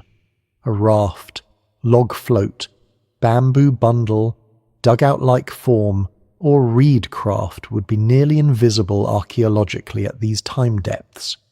But some kind of watercraft or flotation technology becomes unavoidable before humans reach Sahul. That means the people approaching the far eastern edge of the migration are not merely walkers. They are experimenters with the boundary between land and sea. The idea is astonishing because the populations involved may still have been small. It is one thing for a large, settled society to build boats with specialists and stored food. It is another for mobile foragers to organize a crossing with children, tools, fire-making capacity, and enough confidence to leave one shore for another. Yet this is what the later evidence demands. At some point, humans cross water that could not be crossed by accident alone, at least not easily enough to explain lasting settlement. The line that nearly vanished learns to move through a world broken by sea. Before that crossing, however, there is preparation hidden in ordinary coastal life. People who gather shellfish learn tides. People who fish learn currents. People who watch birds learn where land or reefs may lie. People who move along coasts learn that the sea changes but also repeats. They may not think of themselves as sailors, but they are becoming familiar with marine rhythms. The boundary that once looked like an edge becomes a medium. This is the deeper meaning of fragile ingenuity. Humans are not the strongest animals, nor the fastest, nor the most naturally armoured. Their young are helpless for years. Their groups can be small. Their bodies are vulnerable to heat, cold, hunger, infection, and injury. Yet they survive by making the world slightly more usable than it first appears. A stone becomes an edge, a branch becomes a spear, ash becomes a clue to past fire, a shell becomes food, ornament, or container. A coastline becomes a road, a stranger becomes a mate, ally, or source of knowledge. A dangerous crossing becomes possible. The evidence does not allow us to praise them with certainty beyond what is known. We should not turn them into modern geniuses wearing ancient skins, nor into primitive figures stumbling by instinct. They were humans observant, social, fallible, inventive, constrained by hunger and landscape, capable of mistakes, capable of care. Their technologies were not simple because their minds were simple. They were elegant because they had to be portable, repairable, and teachable. As the migration continues, these portable solutions carry the survivors farther from Africa than any Homo sapiens had endured before. Behind them lie bottlenecks, ash, green corridors, dead ends, and encounters with other human kinds. Ahead lies one of the most startling proofs of their capacity, the arrival in Sahul, the ancient joined land of Australia and New Guinea. To reach it, they will have to cross water into a realm no human ancestor had ever entered. The line is still thin. The risks are enormous, but by now the migrants have learned the oldest human lesson again and again: the world does not need to be safe for it to be survivable. Beyond the forests and coasts of Southeast Asia, the world breaks apart into islands. During the Ice Age, lower sea levels join many lands that are separate today, creating the vast region known as Sunderland, where parts of mainland Southeast Asia connect with Sumatra, Java, Borneo, and surrounding shelves. But even at the lowest seas, the route does not become a continuous road all the way to Australia and New Guinea. Deep channels remain. Water still cuts the world into pieces. Somewhere along this broken edge, ancient humans face a threshold no earlier human species is known to have crossed in the same way. To continue, they must leave one shore and trust that another exists beyond sight, haze, current, and fear. Sahul, the Ice Age landmass that joins Australia, New Guinea, and Tasmania at different times of low sea level, is not connected to Asia by land. It has never been connected during the time humans existed. This fact matters enormously. Human arrival there cannot be explained by simply walking along exposed shelves. It requires water crossing. The exact route remains debated, perhaps through island chains from Sulawesi and Timor, perhaps through northern routes toward New Guinea, perhaps using paths that shifted with sea level. But no route removes the central problem. At least one stretch of open water had to be crossed by people capable of carrying themselves, children, tools, and enough knowledge to begin again.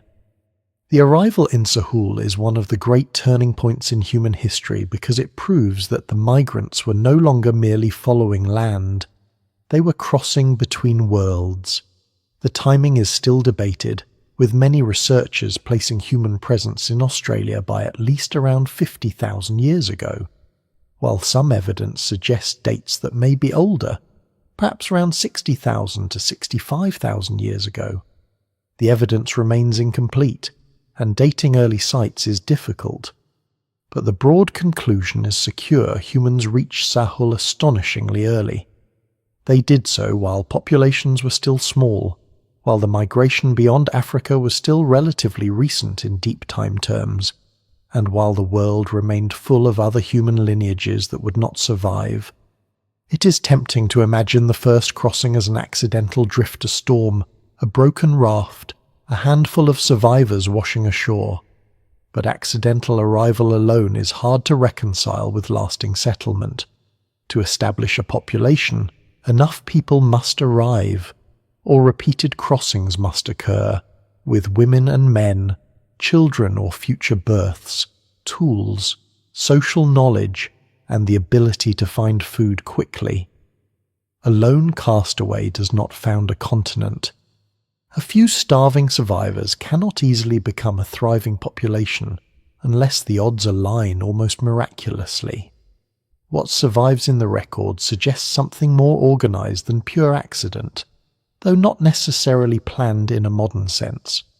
It may have involved short crossings between visible islands, repeated movements, accumulated knowledge, and simple watercraft made from materials that have long vanished. Those watercraft are among the missing inventions of prehistory: wood, bamboo, bark, reeds, vines, and fibers decay. No boat from that first crossing survives. No paddle rests beside the earliest camps. Archaeology gives us the result, not the object. Humans are in Sahul. Therefore some form of crossing happened. The tool is inferred from the achievement. This is one of the strange situations in ancient history where absence is not weakness. The evidence of arrival is the evidence of capability. The sea crossing itself becomes the artifact. Imagine the preparation without turning it into fantasy. People know coasts, they know tides, they know floating wood, perhaps bamboo, perhaps logs bound with fiber. They know that birds move toward unseen land. They may see smoke from distant fires on islands, cloud formations over land, or mountains visible from certain points in clear weather. They may not think of themselves as inventing navigation. They are extending skills already learned along shores and rivers. A crossing that looks impossible on a modern map may have been approached as a series of difficult but imaginable steps by people who had lived for generations near water. Still, the danger is enormous. The sea is not a path that keeps footprints. It moves under the body. It erases mistakes immediately. A crossing can fail because of wind, current, thirst, panic, damaged craft, or simple misjudgment. Children cannot swim indefinitely. Fire cannot be allowed to die if making it again is uncertain. Tools must be protected from loss. Food and water must last long enough. The people who attempt such movement are not reckless, or they would not survive. But they are willing to act at the edge of knowledge. When they reach Sahul, they enter a world unlike any they have known. Australia and New Guinea together contain enormous environmental variety: tropical forests, savannas, wetlands, mountains, dry interiors, coastlines, river systems, and animals found nowhere else. Giant marsupials, huge flightless birds, reptiles, and unfamiliar plants form ecosystems shaped without humans. The newcomers must learn quickly. They arrive not as conquerors with guaranteed dominance, but as foragers entering a continent of strange rules. Some regions may be generous, others are lethal to ignorance. The settlement of Sahul also reveals the speed and flexibility of human adaptation. Within thousands of years, and perhaps sooner, people appear to have spread across very different Australian environments, from northern entry regions to interior and southern landscapes. This does not mean a single group walked across the continent in one heroic journey. It means descendants expanded, learned, divided, and made new homelands. They found water in dry country, read unfamiliar animal behavior, used plants requiring local knowledge, adapted to seasonal extremes, and maintained culture across immense distances. The line that once seemed nearly broken has crossed the sea and begun to root itself in a new continent.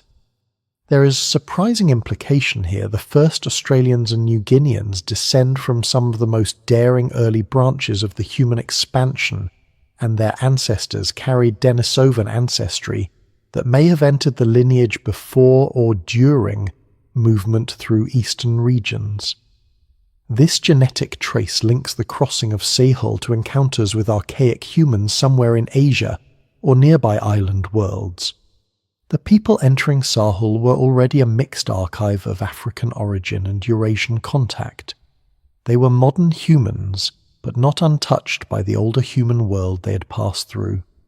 The consequences for Sahul's animals remain debated. Many large animals in Australia disappeared sometime after human arrival, though climate change and human activity are both discussed as possible factors. Some researchers argue that hunting, landscape burning, or ecological disturbance contributed significantly. Others emphasize climatic drying and environmental stress. No single explanation fully accounts for all extinctions across time and region. What is clear is that human arrival introduced a new kind of ecological force, a flexible predator, fire user, and landscape reader capable of spreading into habitats that had never known such a creature before. Fire becomes especially important in Australia.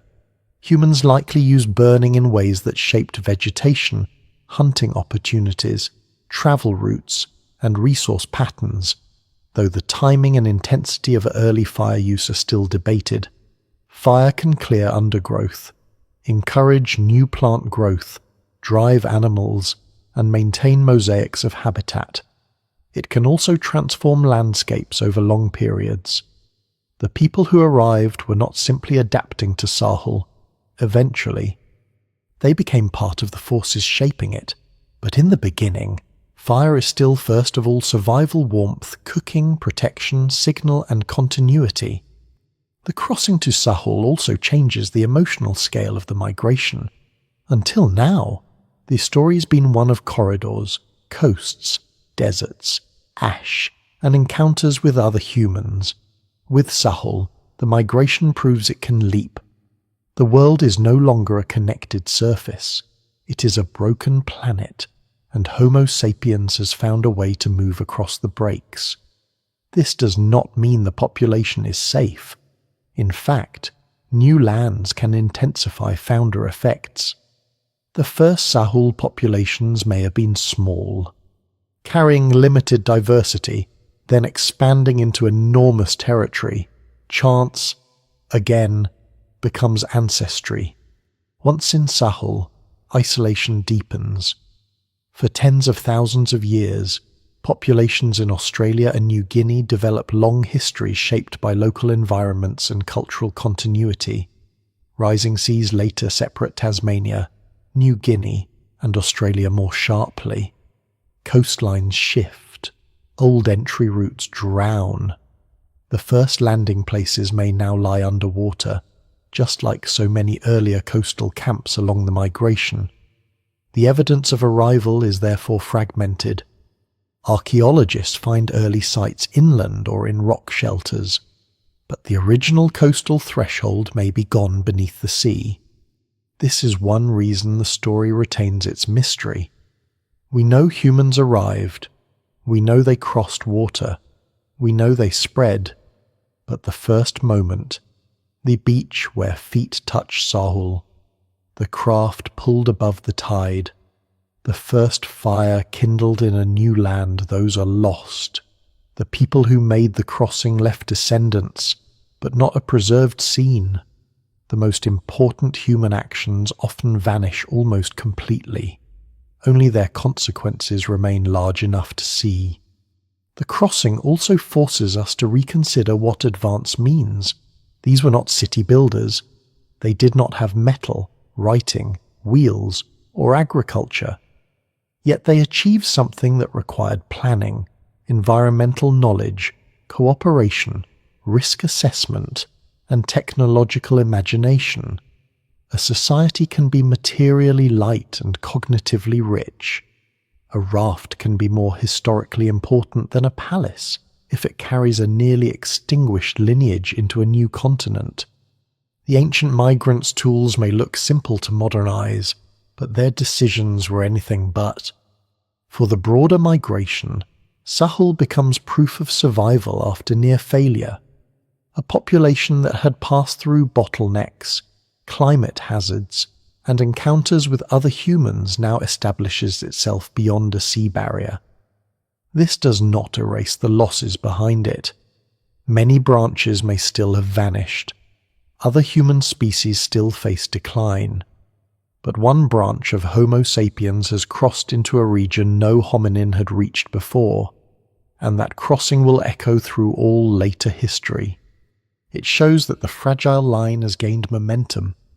The human presence in Sahul also widens the meaning of homeland. Africa remains the deep origin. Eurasia is the great corridor of encounters. Sahul becomes one of the earliest proofs that Homo sapiens can make belonging in a wholly new world. The descendants of those first settlers develop deep relationships with landscapes, waters, skies, animals, plants, and ancestral places over tens of thousands of years. Their histories are not side notes to the Out of Africa story. They're among its earliest and most profound continuations. Yet even this success carries the mark of narrowness. Genetic lineages in Sahul, like those elsewhere outside Africa, reflect founder events and later isolation. Populations grow, diversify, and develop rich cultures, but they begin from limited numbers. The continent is vast. The first human thread entering it may have been thin. Later, abundance should not blind us to that. The migration nearly wiped us out because again and again the future was carried by groups small enough to disappear. In Sahul, one such group did not disappear. It crossed, endured, and became ancestral. As the story moves back westward and northward toward Europe, the contrast becomes sharp. In Sahul, Homo sapiens enters a continent without other known human species already established. In Europe, the situation is different. There, the newcomers approach cold lands where Neanderthals have lived for ages. The challenge is no longer open water into a new world, but survival at the edge of ice, competition and mixture with older humans, and the test of climates that can punish every weakness. The ancient migration has already achieved the impossible crossing, but another threshold waits in the cold, where the story of survival becomes entangled with the disappearance of the last close cousins humanity will ever know. Europe waits in cold light. It is not the first destination of the Great Migration, and it is not the easiest. By the time Homo sapiens becomes firmly established there, humans have already crossed deserts, coasts, forests, and seas. They have moved through southern Asia, met other human populations, and reached Sahul across water. Yet Europe holds a special gravity in the story because it preserves so much evidence, and because it is the land most closely associated with the final long encounter between modern humans and Neanderthals. Here, the migration enters a world of ice margins, steppe, cave shelters, seasonal herds, and older human inhabitants who know the cold better than the newcomers do. The first modern humans entering Europe are not walking into empty wilderness. Neanderthals have lived across parts of the continent and western Eurasia for hundreds of thousands of years. They have endured glacial cycles, hunted large animals, used fire, made tools, occupied caves and open-air sites, and survived in climates that would kill the careless quickly. The newcomers bring their own strengths, flexible technologies, wide social networks, symbolic practices. perhaps faster innovation and broader exchange. But none of that guarantees immediate success. Europe is not simply a prize waiting for Homo sapiens. It is a hard threshold. The climate itself is a living opponent. Ice sheets expand across the north. South of them stretch cold steppe and tundra-like environments, with herds of horse, reindeer, bison, mammoth, and other animals moving across open landscapes. Forests come and go with climatic pulses. Weather can turn quickly. Winters are long. Fuel, shelter, clothing, and storage become matters of survival. A group that misjudges seasonality can starve in a land rich with animals, but poor in easy forgiveness. What survives in the record suggests that early modern humans adapted rapidly, but the evidence remains incomplete, and scholars still debate how many early arrivals failed before later populations became established. The entry into Europe also unfolds in waves and fragments. Fossils and tools point to early Homo sapiens presence by around 45,000 years ago, perhaps with earlier hints in some regions. But presence does not always mean permanence. Some early groups may have entered, occupied certain areas, and then vanished or been replaced by later groups. Cold swings, volcanic events, ecological stress, and competition may all have shaped the pattern. The continent was not conquered in one movement. It was tested, abandoned in places, re-entered, and slowly transformed. One surprising detail is that some of the earliest modern human remains in Europe already show evidence of Neanderthal ancestry not far back in their family trees. This means the encounter was not an abstract population event hidden somewhere in the distant past. In some cases, it was recent enough to sit within a few generations. The line between them and us was crossed in real bodies, real families, real children. Yet those early mixed populations did not all become major ancestors of later Europeans. Some appear to be side branches, reminders that even successful arrival could end in disappearance. Europe therefore becomes another landscape of ghosts. There are Neanderthal ghosts, certainly, but also modern human ghosts, early Homo sapiens groups whose tools and bones appear, then fade from the main ancestry of later people. The migration that nearly wiped us out still carries its old danger here. A population can reach a new land and still fail to become the future. The continent can preserve its bones and yet not preserve its lineage. The disappearance of Neanderthals remains one of the most debated events in human evolution. For a long time, it was told too simply, as if modern humans arrived and Neanderthals immediately lost because they were inferior. The evidence does not support such a crude story. Neanderthals had survived for a very long time, and their extinction likely involved a convergence of pressures. Their populations may have been small and fragmented. Climate instability may have repeatedly damaged their habitats and prey systems. Modern humans may have competed for resources or occupied overlapping territories. Interbreeding may have absorbed some Neanderthal lineages into expanding Homo sapiens groups. Disease may have played a role. No single explanation fully accounts for their disappearance. What makes the story especially poignant is that Neanderthals vanish not as strangers, but as relatives. Some of their DNA persists in most non-African people today. Their extinction was not total erasure in the genetic sense, but it was the end of them as a distinct population. Their fires went out, their tool traditions ceased, their seasonal rounds stopped being walked by Neanderthal bodies. The caves and valleys remained. The herds continued for a time. But one form of humanity was gone. For Homo sapiens, Europe demanded new intensities of invention. Clothing becomes critical, though direct evidence is rare. Needles appear later with clearer preservation, but tailored coverings, hide working, and foot protection were likely important in cold environments before they are archaeologically obvious. Shelter could mean caves where available, but also structures made of wood, bone, hide, and other materials now mostly lost. Fire must be maintained against cold and damp. Hunting requires coordination, planning, and knowledge of large migratory animals.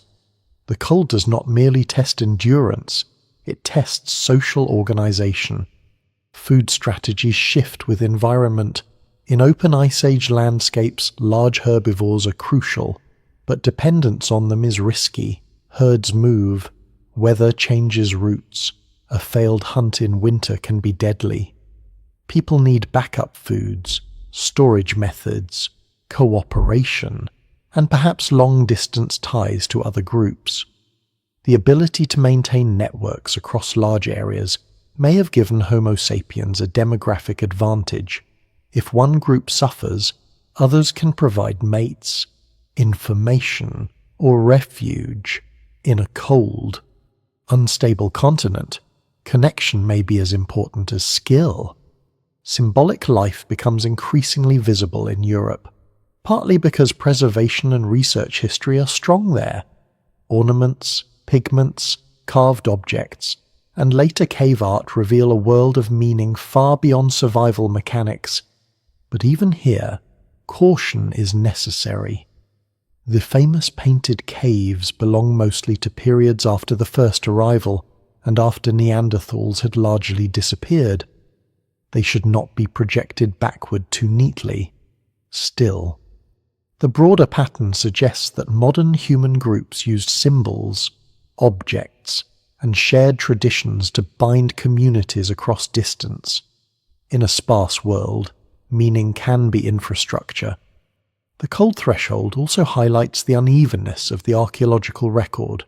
Europe is rich in caves, long studied by archaeologists, and often better suited for preserving bone and artifacts than tropical regions. This can make Europe seem more central to the human story than it was in terms of first expansion. It is central to evidence, not necessarily to origin. The Great Migration had already transformed Southern Asia and Sahel before Europe's later flourishing becomes so visible. The record is bright in Europe partly because the continent kept more of its traces. Even so, Europe gives the migration one of its clearest dramas, two human populations overlapping near the end of one of them. Imagine the edge of a cold valley where smoke rises from two different camps in different seasons. Perhaps not at the same time, perhaps separated by years, perhaps aware of each other through tracks, abandoned tools, or distant sightings. Neanderthals know the land deeply. Homo sapiens bring expanding networks and new combinations of tools and symbols. The animals do not care which human follows them. The winter does not care which lineage is older. The land tests all equally, and the outcome is not immediate. For thousands of years, overlap may have varied by region.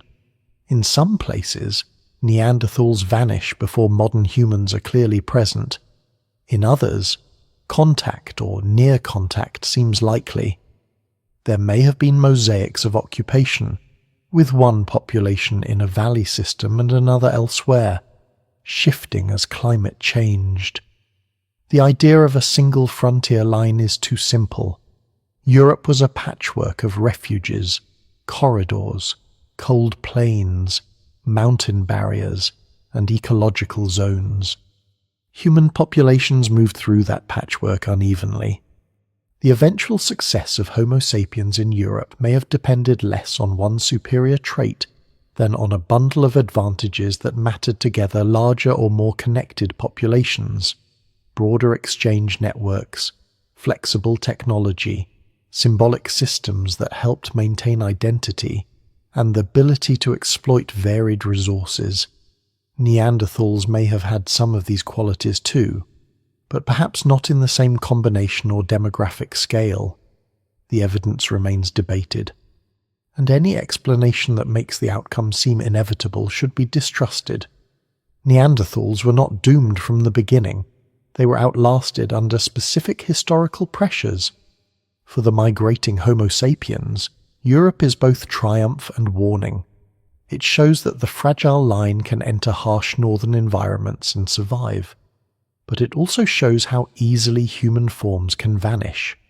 Neanderthals were not animals at the edge of humanity. They were humans of another kind, long successful, adapted, intelligent, and close enough to become part of our ancestry. If they could disappear, then survival is not guaranteed by being human. It is granted temporarily by population, adaptation, luck, and circumstance. As modern humans spread deeper into Europe, the world behind them becomes layered with loss. Earlier Homo sapiens expansions outside Africa may have faded. Some coastal routes are drowned. Denisovan populations are mostly invisible except in genes. Neanderthals are nearing their end. The migration that nearly wiped us out is becoming the migration that leaves us alone. That solitude, however, is not pure victory. It is an inheritance of vanished relatives and vanished alternatives. The cold threshold of Europe therefore sharpens the central truth of the whole journey. Homo sapiens survives not because the species is untouched by danger, but because enough groups remain connected, adaptable, and fortunate through repeated crises. The line bends but does not break. It crosses into cold lands, absorbs traces of older humans, and slowly becomes established across a continent where survival must be remade every winter. Behind every later cave painting, every carved figure, every buried ornament, and every hearth in the European Ice Age lies this older passage through uncertainty. And still, this story is not finished. The migrants who survive Europe, Asia, Sahul, and the long corridors beyond Africa are not yet the masters of history. They are ancestors, but they do not know it. They have passed through bottlenecks and meetings, through ash and cold, through sea crossings and dead-end corridors. The survivors are few compared with the multitudes to come, but they carry the future forward. From them, later populations will grow, split, wander, settle, and transform the planet in ways no Ice Age forager could imagine. The line that almost vanished is about to become the root of worlds. The survivors do not know they are becoming ancestors. That is part of the quiet power of the story. No one moving through an Ice Age valley, gathering shellfish on a vanished coast, carrying a sleeping child across dry ground, or watching smoke rise from a winter shelter, understands that their lives will one day stand behind continents of descendants. They are not founding nations. They are not carrying banners. They are not naming eras. They are doing what humans have always done under pressure, finding food, keeping children alive, remembering roots, repairing tools, avoiding danger, and trying to make tomorrow possible. Yet from these small acts, the world begins to widen. The populations that survive the dangerous passages beyond Africa grow, split, and adapt. Some remain near old routes. Others move into new valleys, forests, coasts, steppes, islands, and highlands. A group established in one refuge becomes the source of several daughter groups. A shoreline camp becomes part of a larger regional network. A population that once carried reduced diversity begins to accumulate new variation over time. The bottleneck does not vanish, but expansion follows it. Scarcity becomes ancestry. This is one of the strange rhythms of human history. A narrow beginning can produce immense variety. The Out of Africa founders carried only part of Africa's older genetic diversity, but their descendants spread into environments so different that new adaptations, cultures, and identities formed across tens of thousands of years. In cold regions, bodies and behaviors adjusted to temperature, light, and diet. In highlands, oxygen became a challenge. In tropical forests, knowledge of plants and animals deepened. On islands, isolation shaped communities. Along coasts, tides and marine foods remained central. On open plains, herds and seasonal movement structured life. The surviving thread did not stay one thread for long. It frayed into countless human worlds. The legacy of the migration is therefore not uniformity. It is relatedness through difference. People across Eurasia, Oceania, and later the Americas descend from branches of that ancient movement. But those branches change profoundly over time.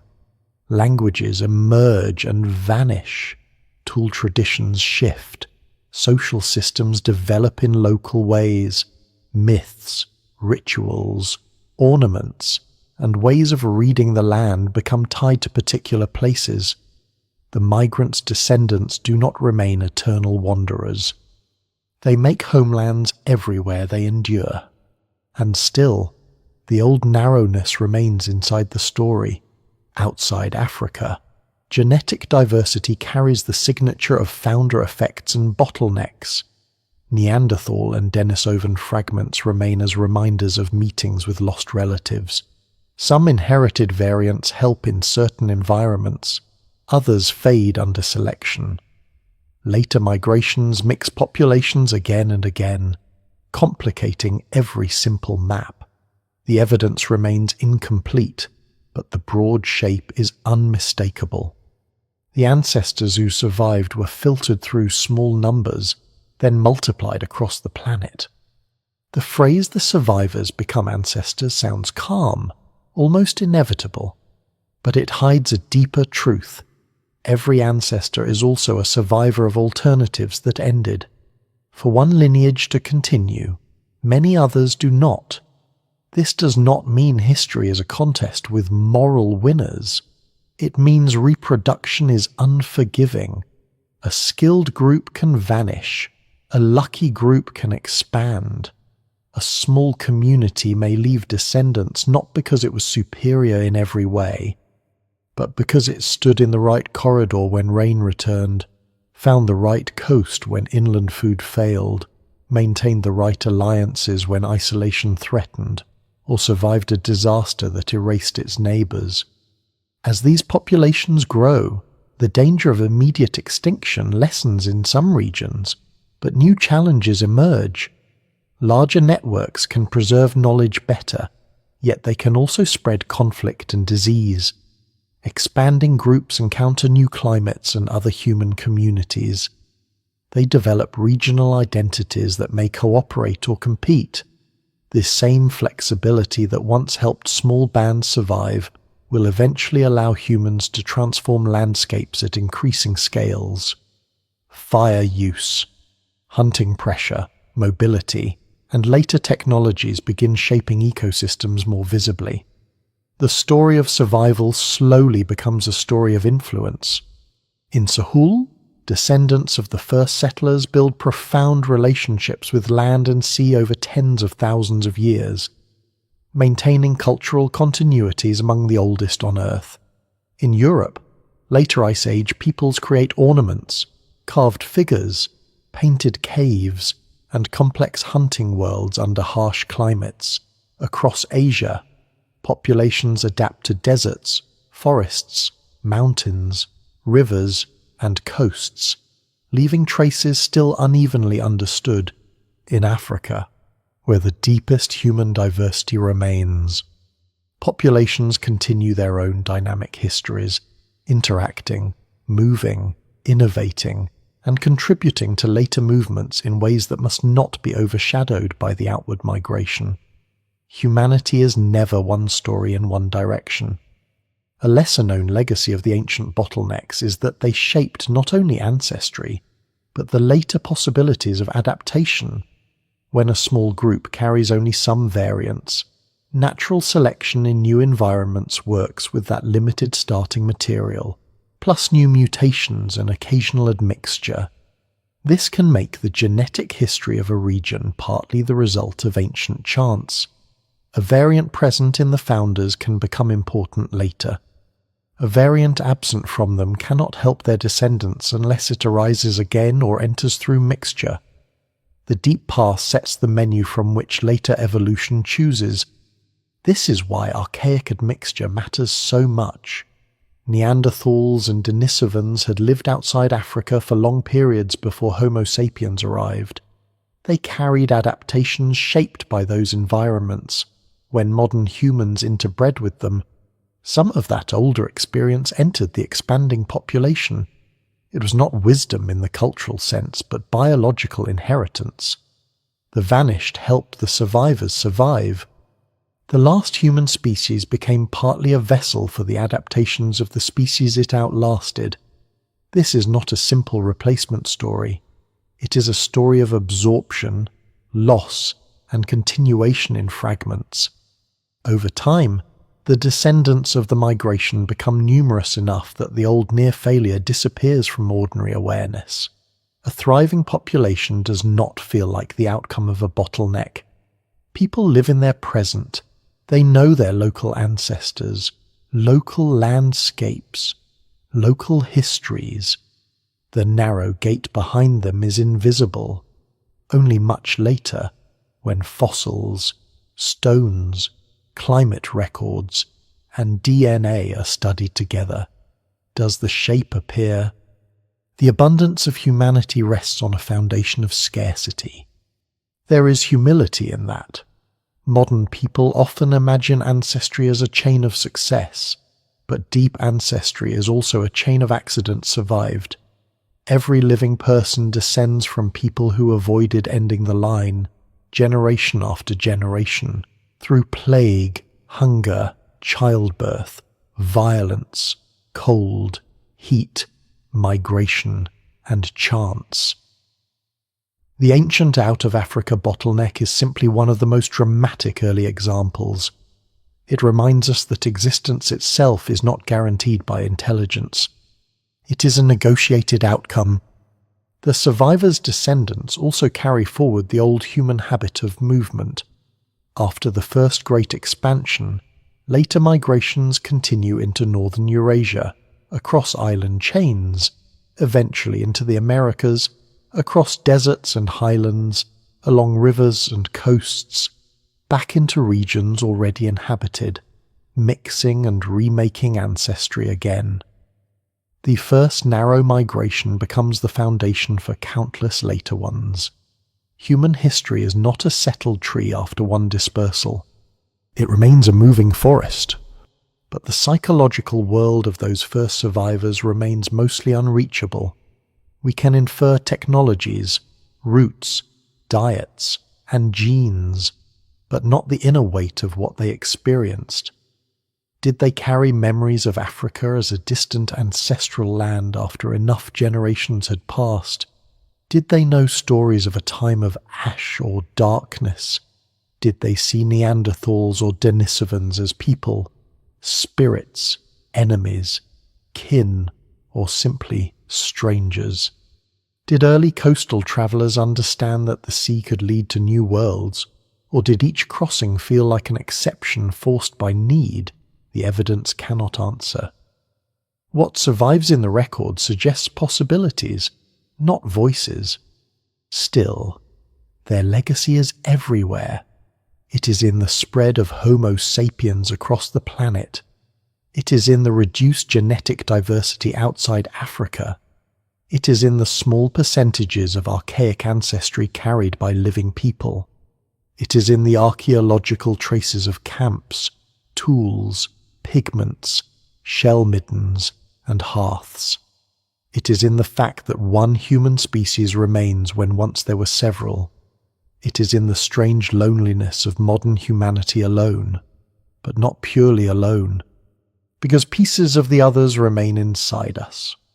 The migration that nearly wiped us out, therefore, becomes one of the great reversals in deep history. The same event that exposes our fragility also makes possible our reach. A population narrow enough to be vulnerable becomes a population widespread enough to reshape every continent it enters. The smallness of the beginning does not reduce the achievement, it intensifies it. The world was not waiting. It was unstable, inhabited, dangerous, and indifferent. The survivors endured anyway. By the time their descendants are established across much of the old world, the old crisis has become background. The line no longer looks thin. It has become many lines, many peoples, many adaptations. But if one could trace those lines backward, through ice and forest, across coasts now drowned, through contact with lost humans, through green corridors and dry traps, through ash and bottleneck, they would converge toward a passage so narrow it is almost hard to believe. Not a single bridge, not one night of disaster, but a long narrowing made of countless risks. And from that narrowing came the ancestors of multitudes. The survivors become ancestors not because they escaped the ancient world, but because they learned to live inside its uncertainty. They did not conquer instability. They moved with it, endured it, and passed through it just enough times for their descendants to forget how close the line had come to breaking. Their success was not loud. It was cumulative. A child lived. A route was remembered. A fire stayed lit. A crossing succeeded. A meeting produced descendants. A drought was survived. A tool was taught. A group stayed connected. And slowly, from those almost invisible victories, the human future widened. The mystery beneath every map is not only where the first successful migrants went, but how many human roads disappeared before that one endured. Modern maps make the world look settled and knowable, with continents fixed in place and coastlines drawn as if they have always been there. But the Ice Age world was a different planet in human terms. Seas were lower, deserts shifted. Arabia could bloom and dry. The Sahara could open and close. Sunderland stretched where water now lies. Rivers crossed plains that later drowned.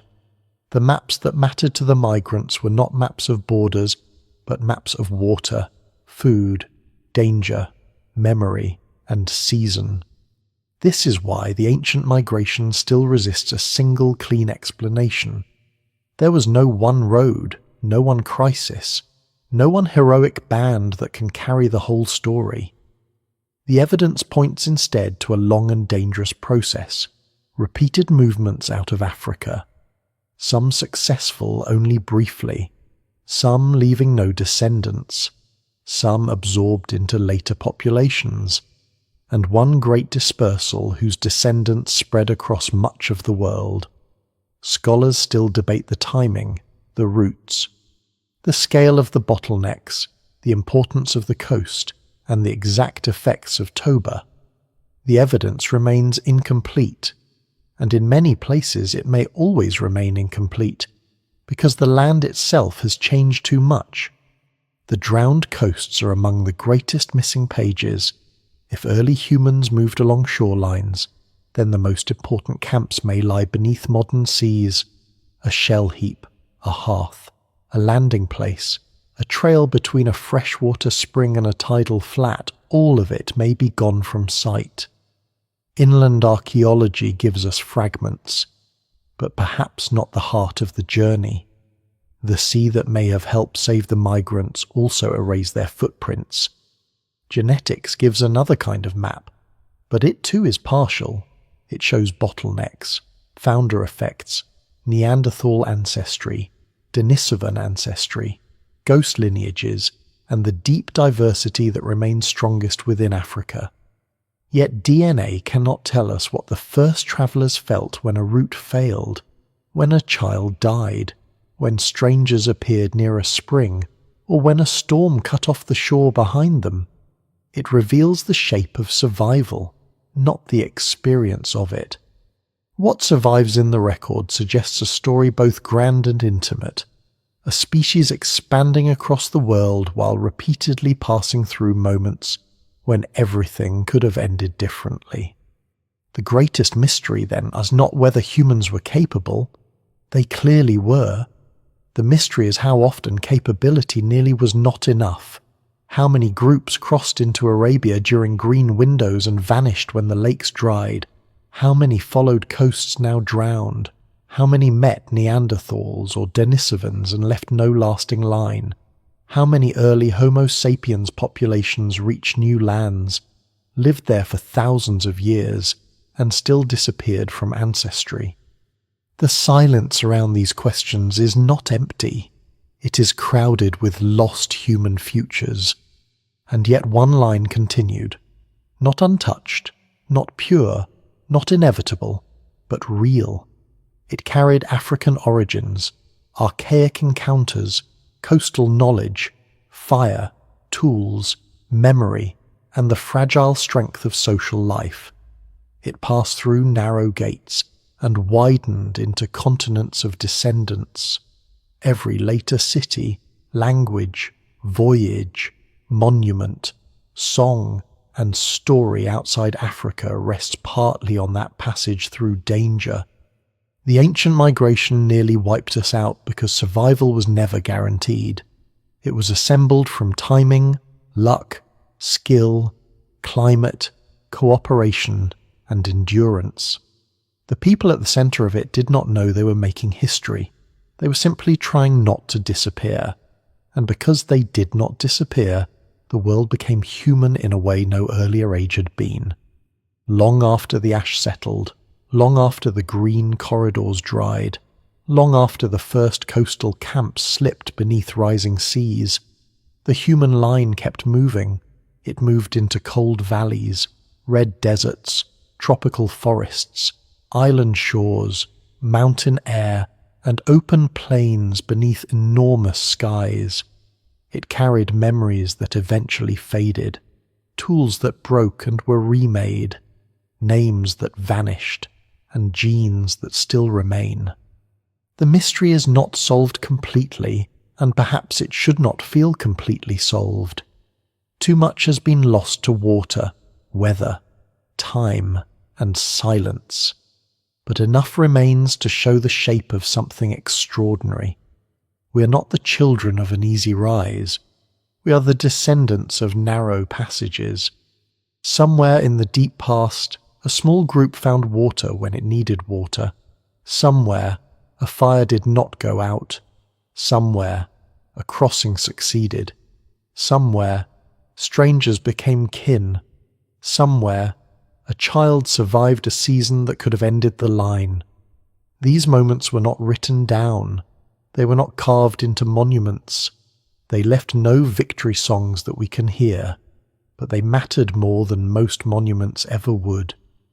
The ancient migration that nearly wiped us out is still beneath every map, beneath every border, beneath every modern journey.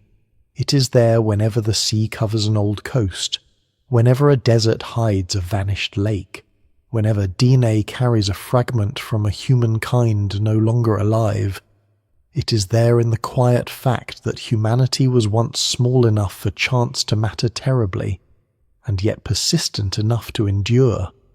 At the end of the story, there is no single final footprint. There is only a shoreline at dusk, or a cold plain under stars, or a narrow path beside a drying lake. A few people move forward with what they can carry. Behind them, the old world closes.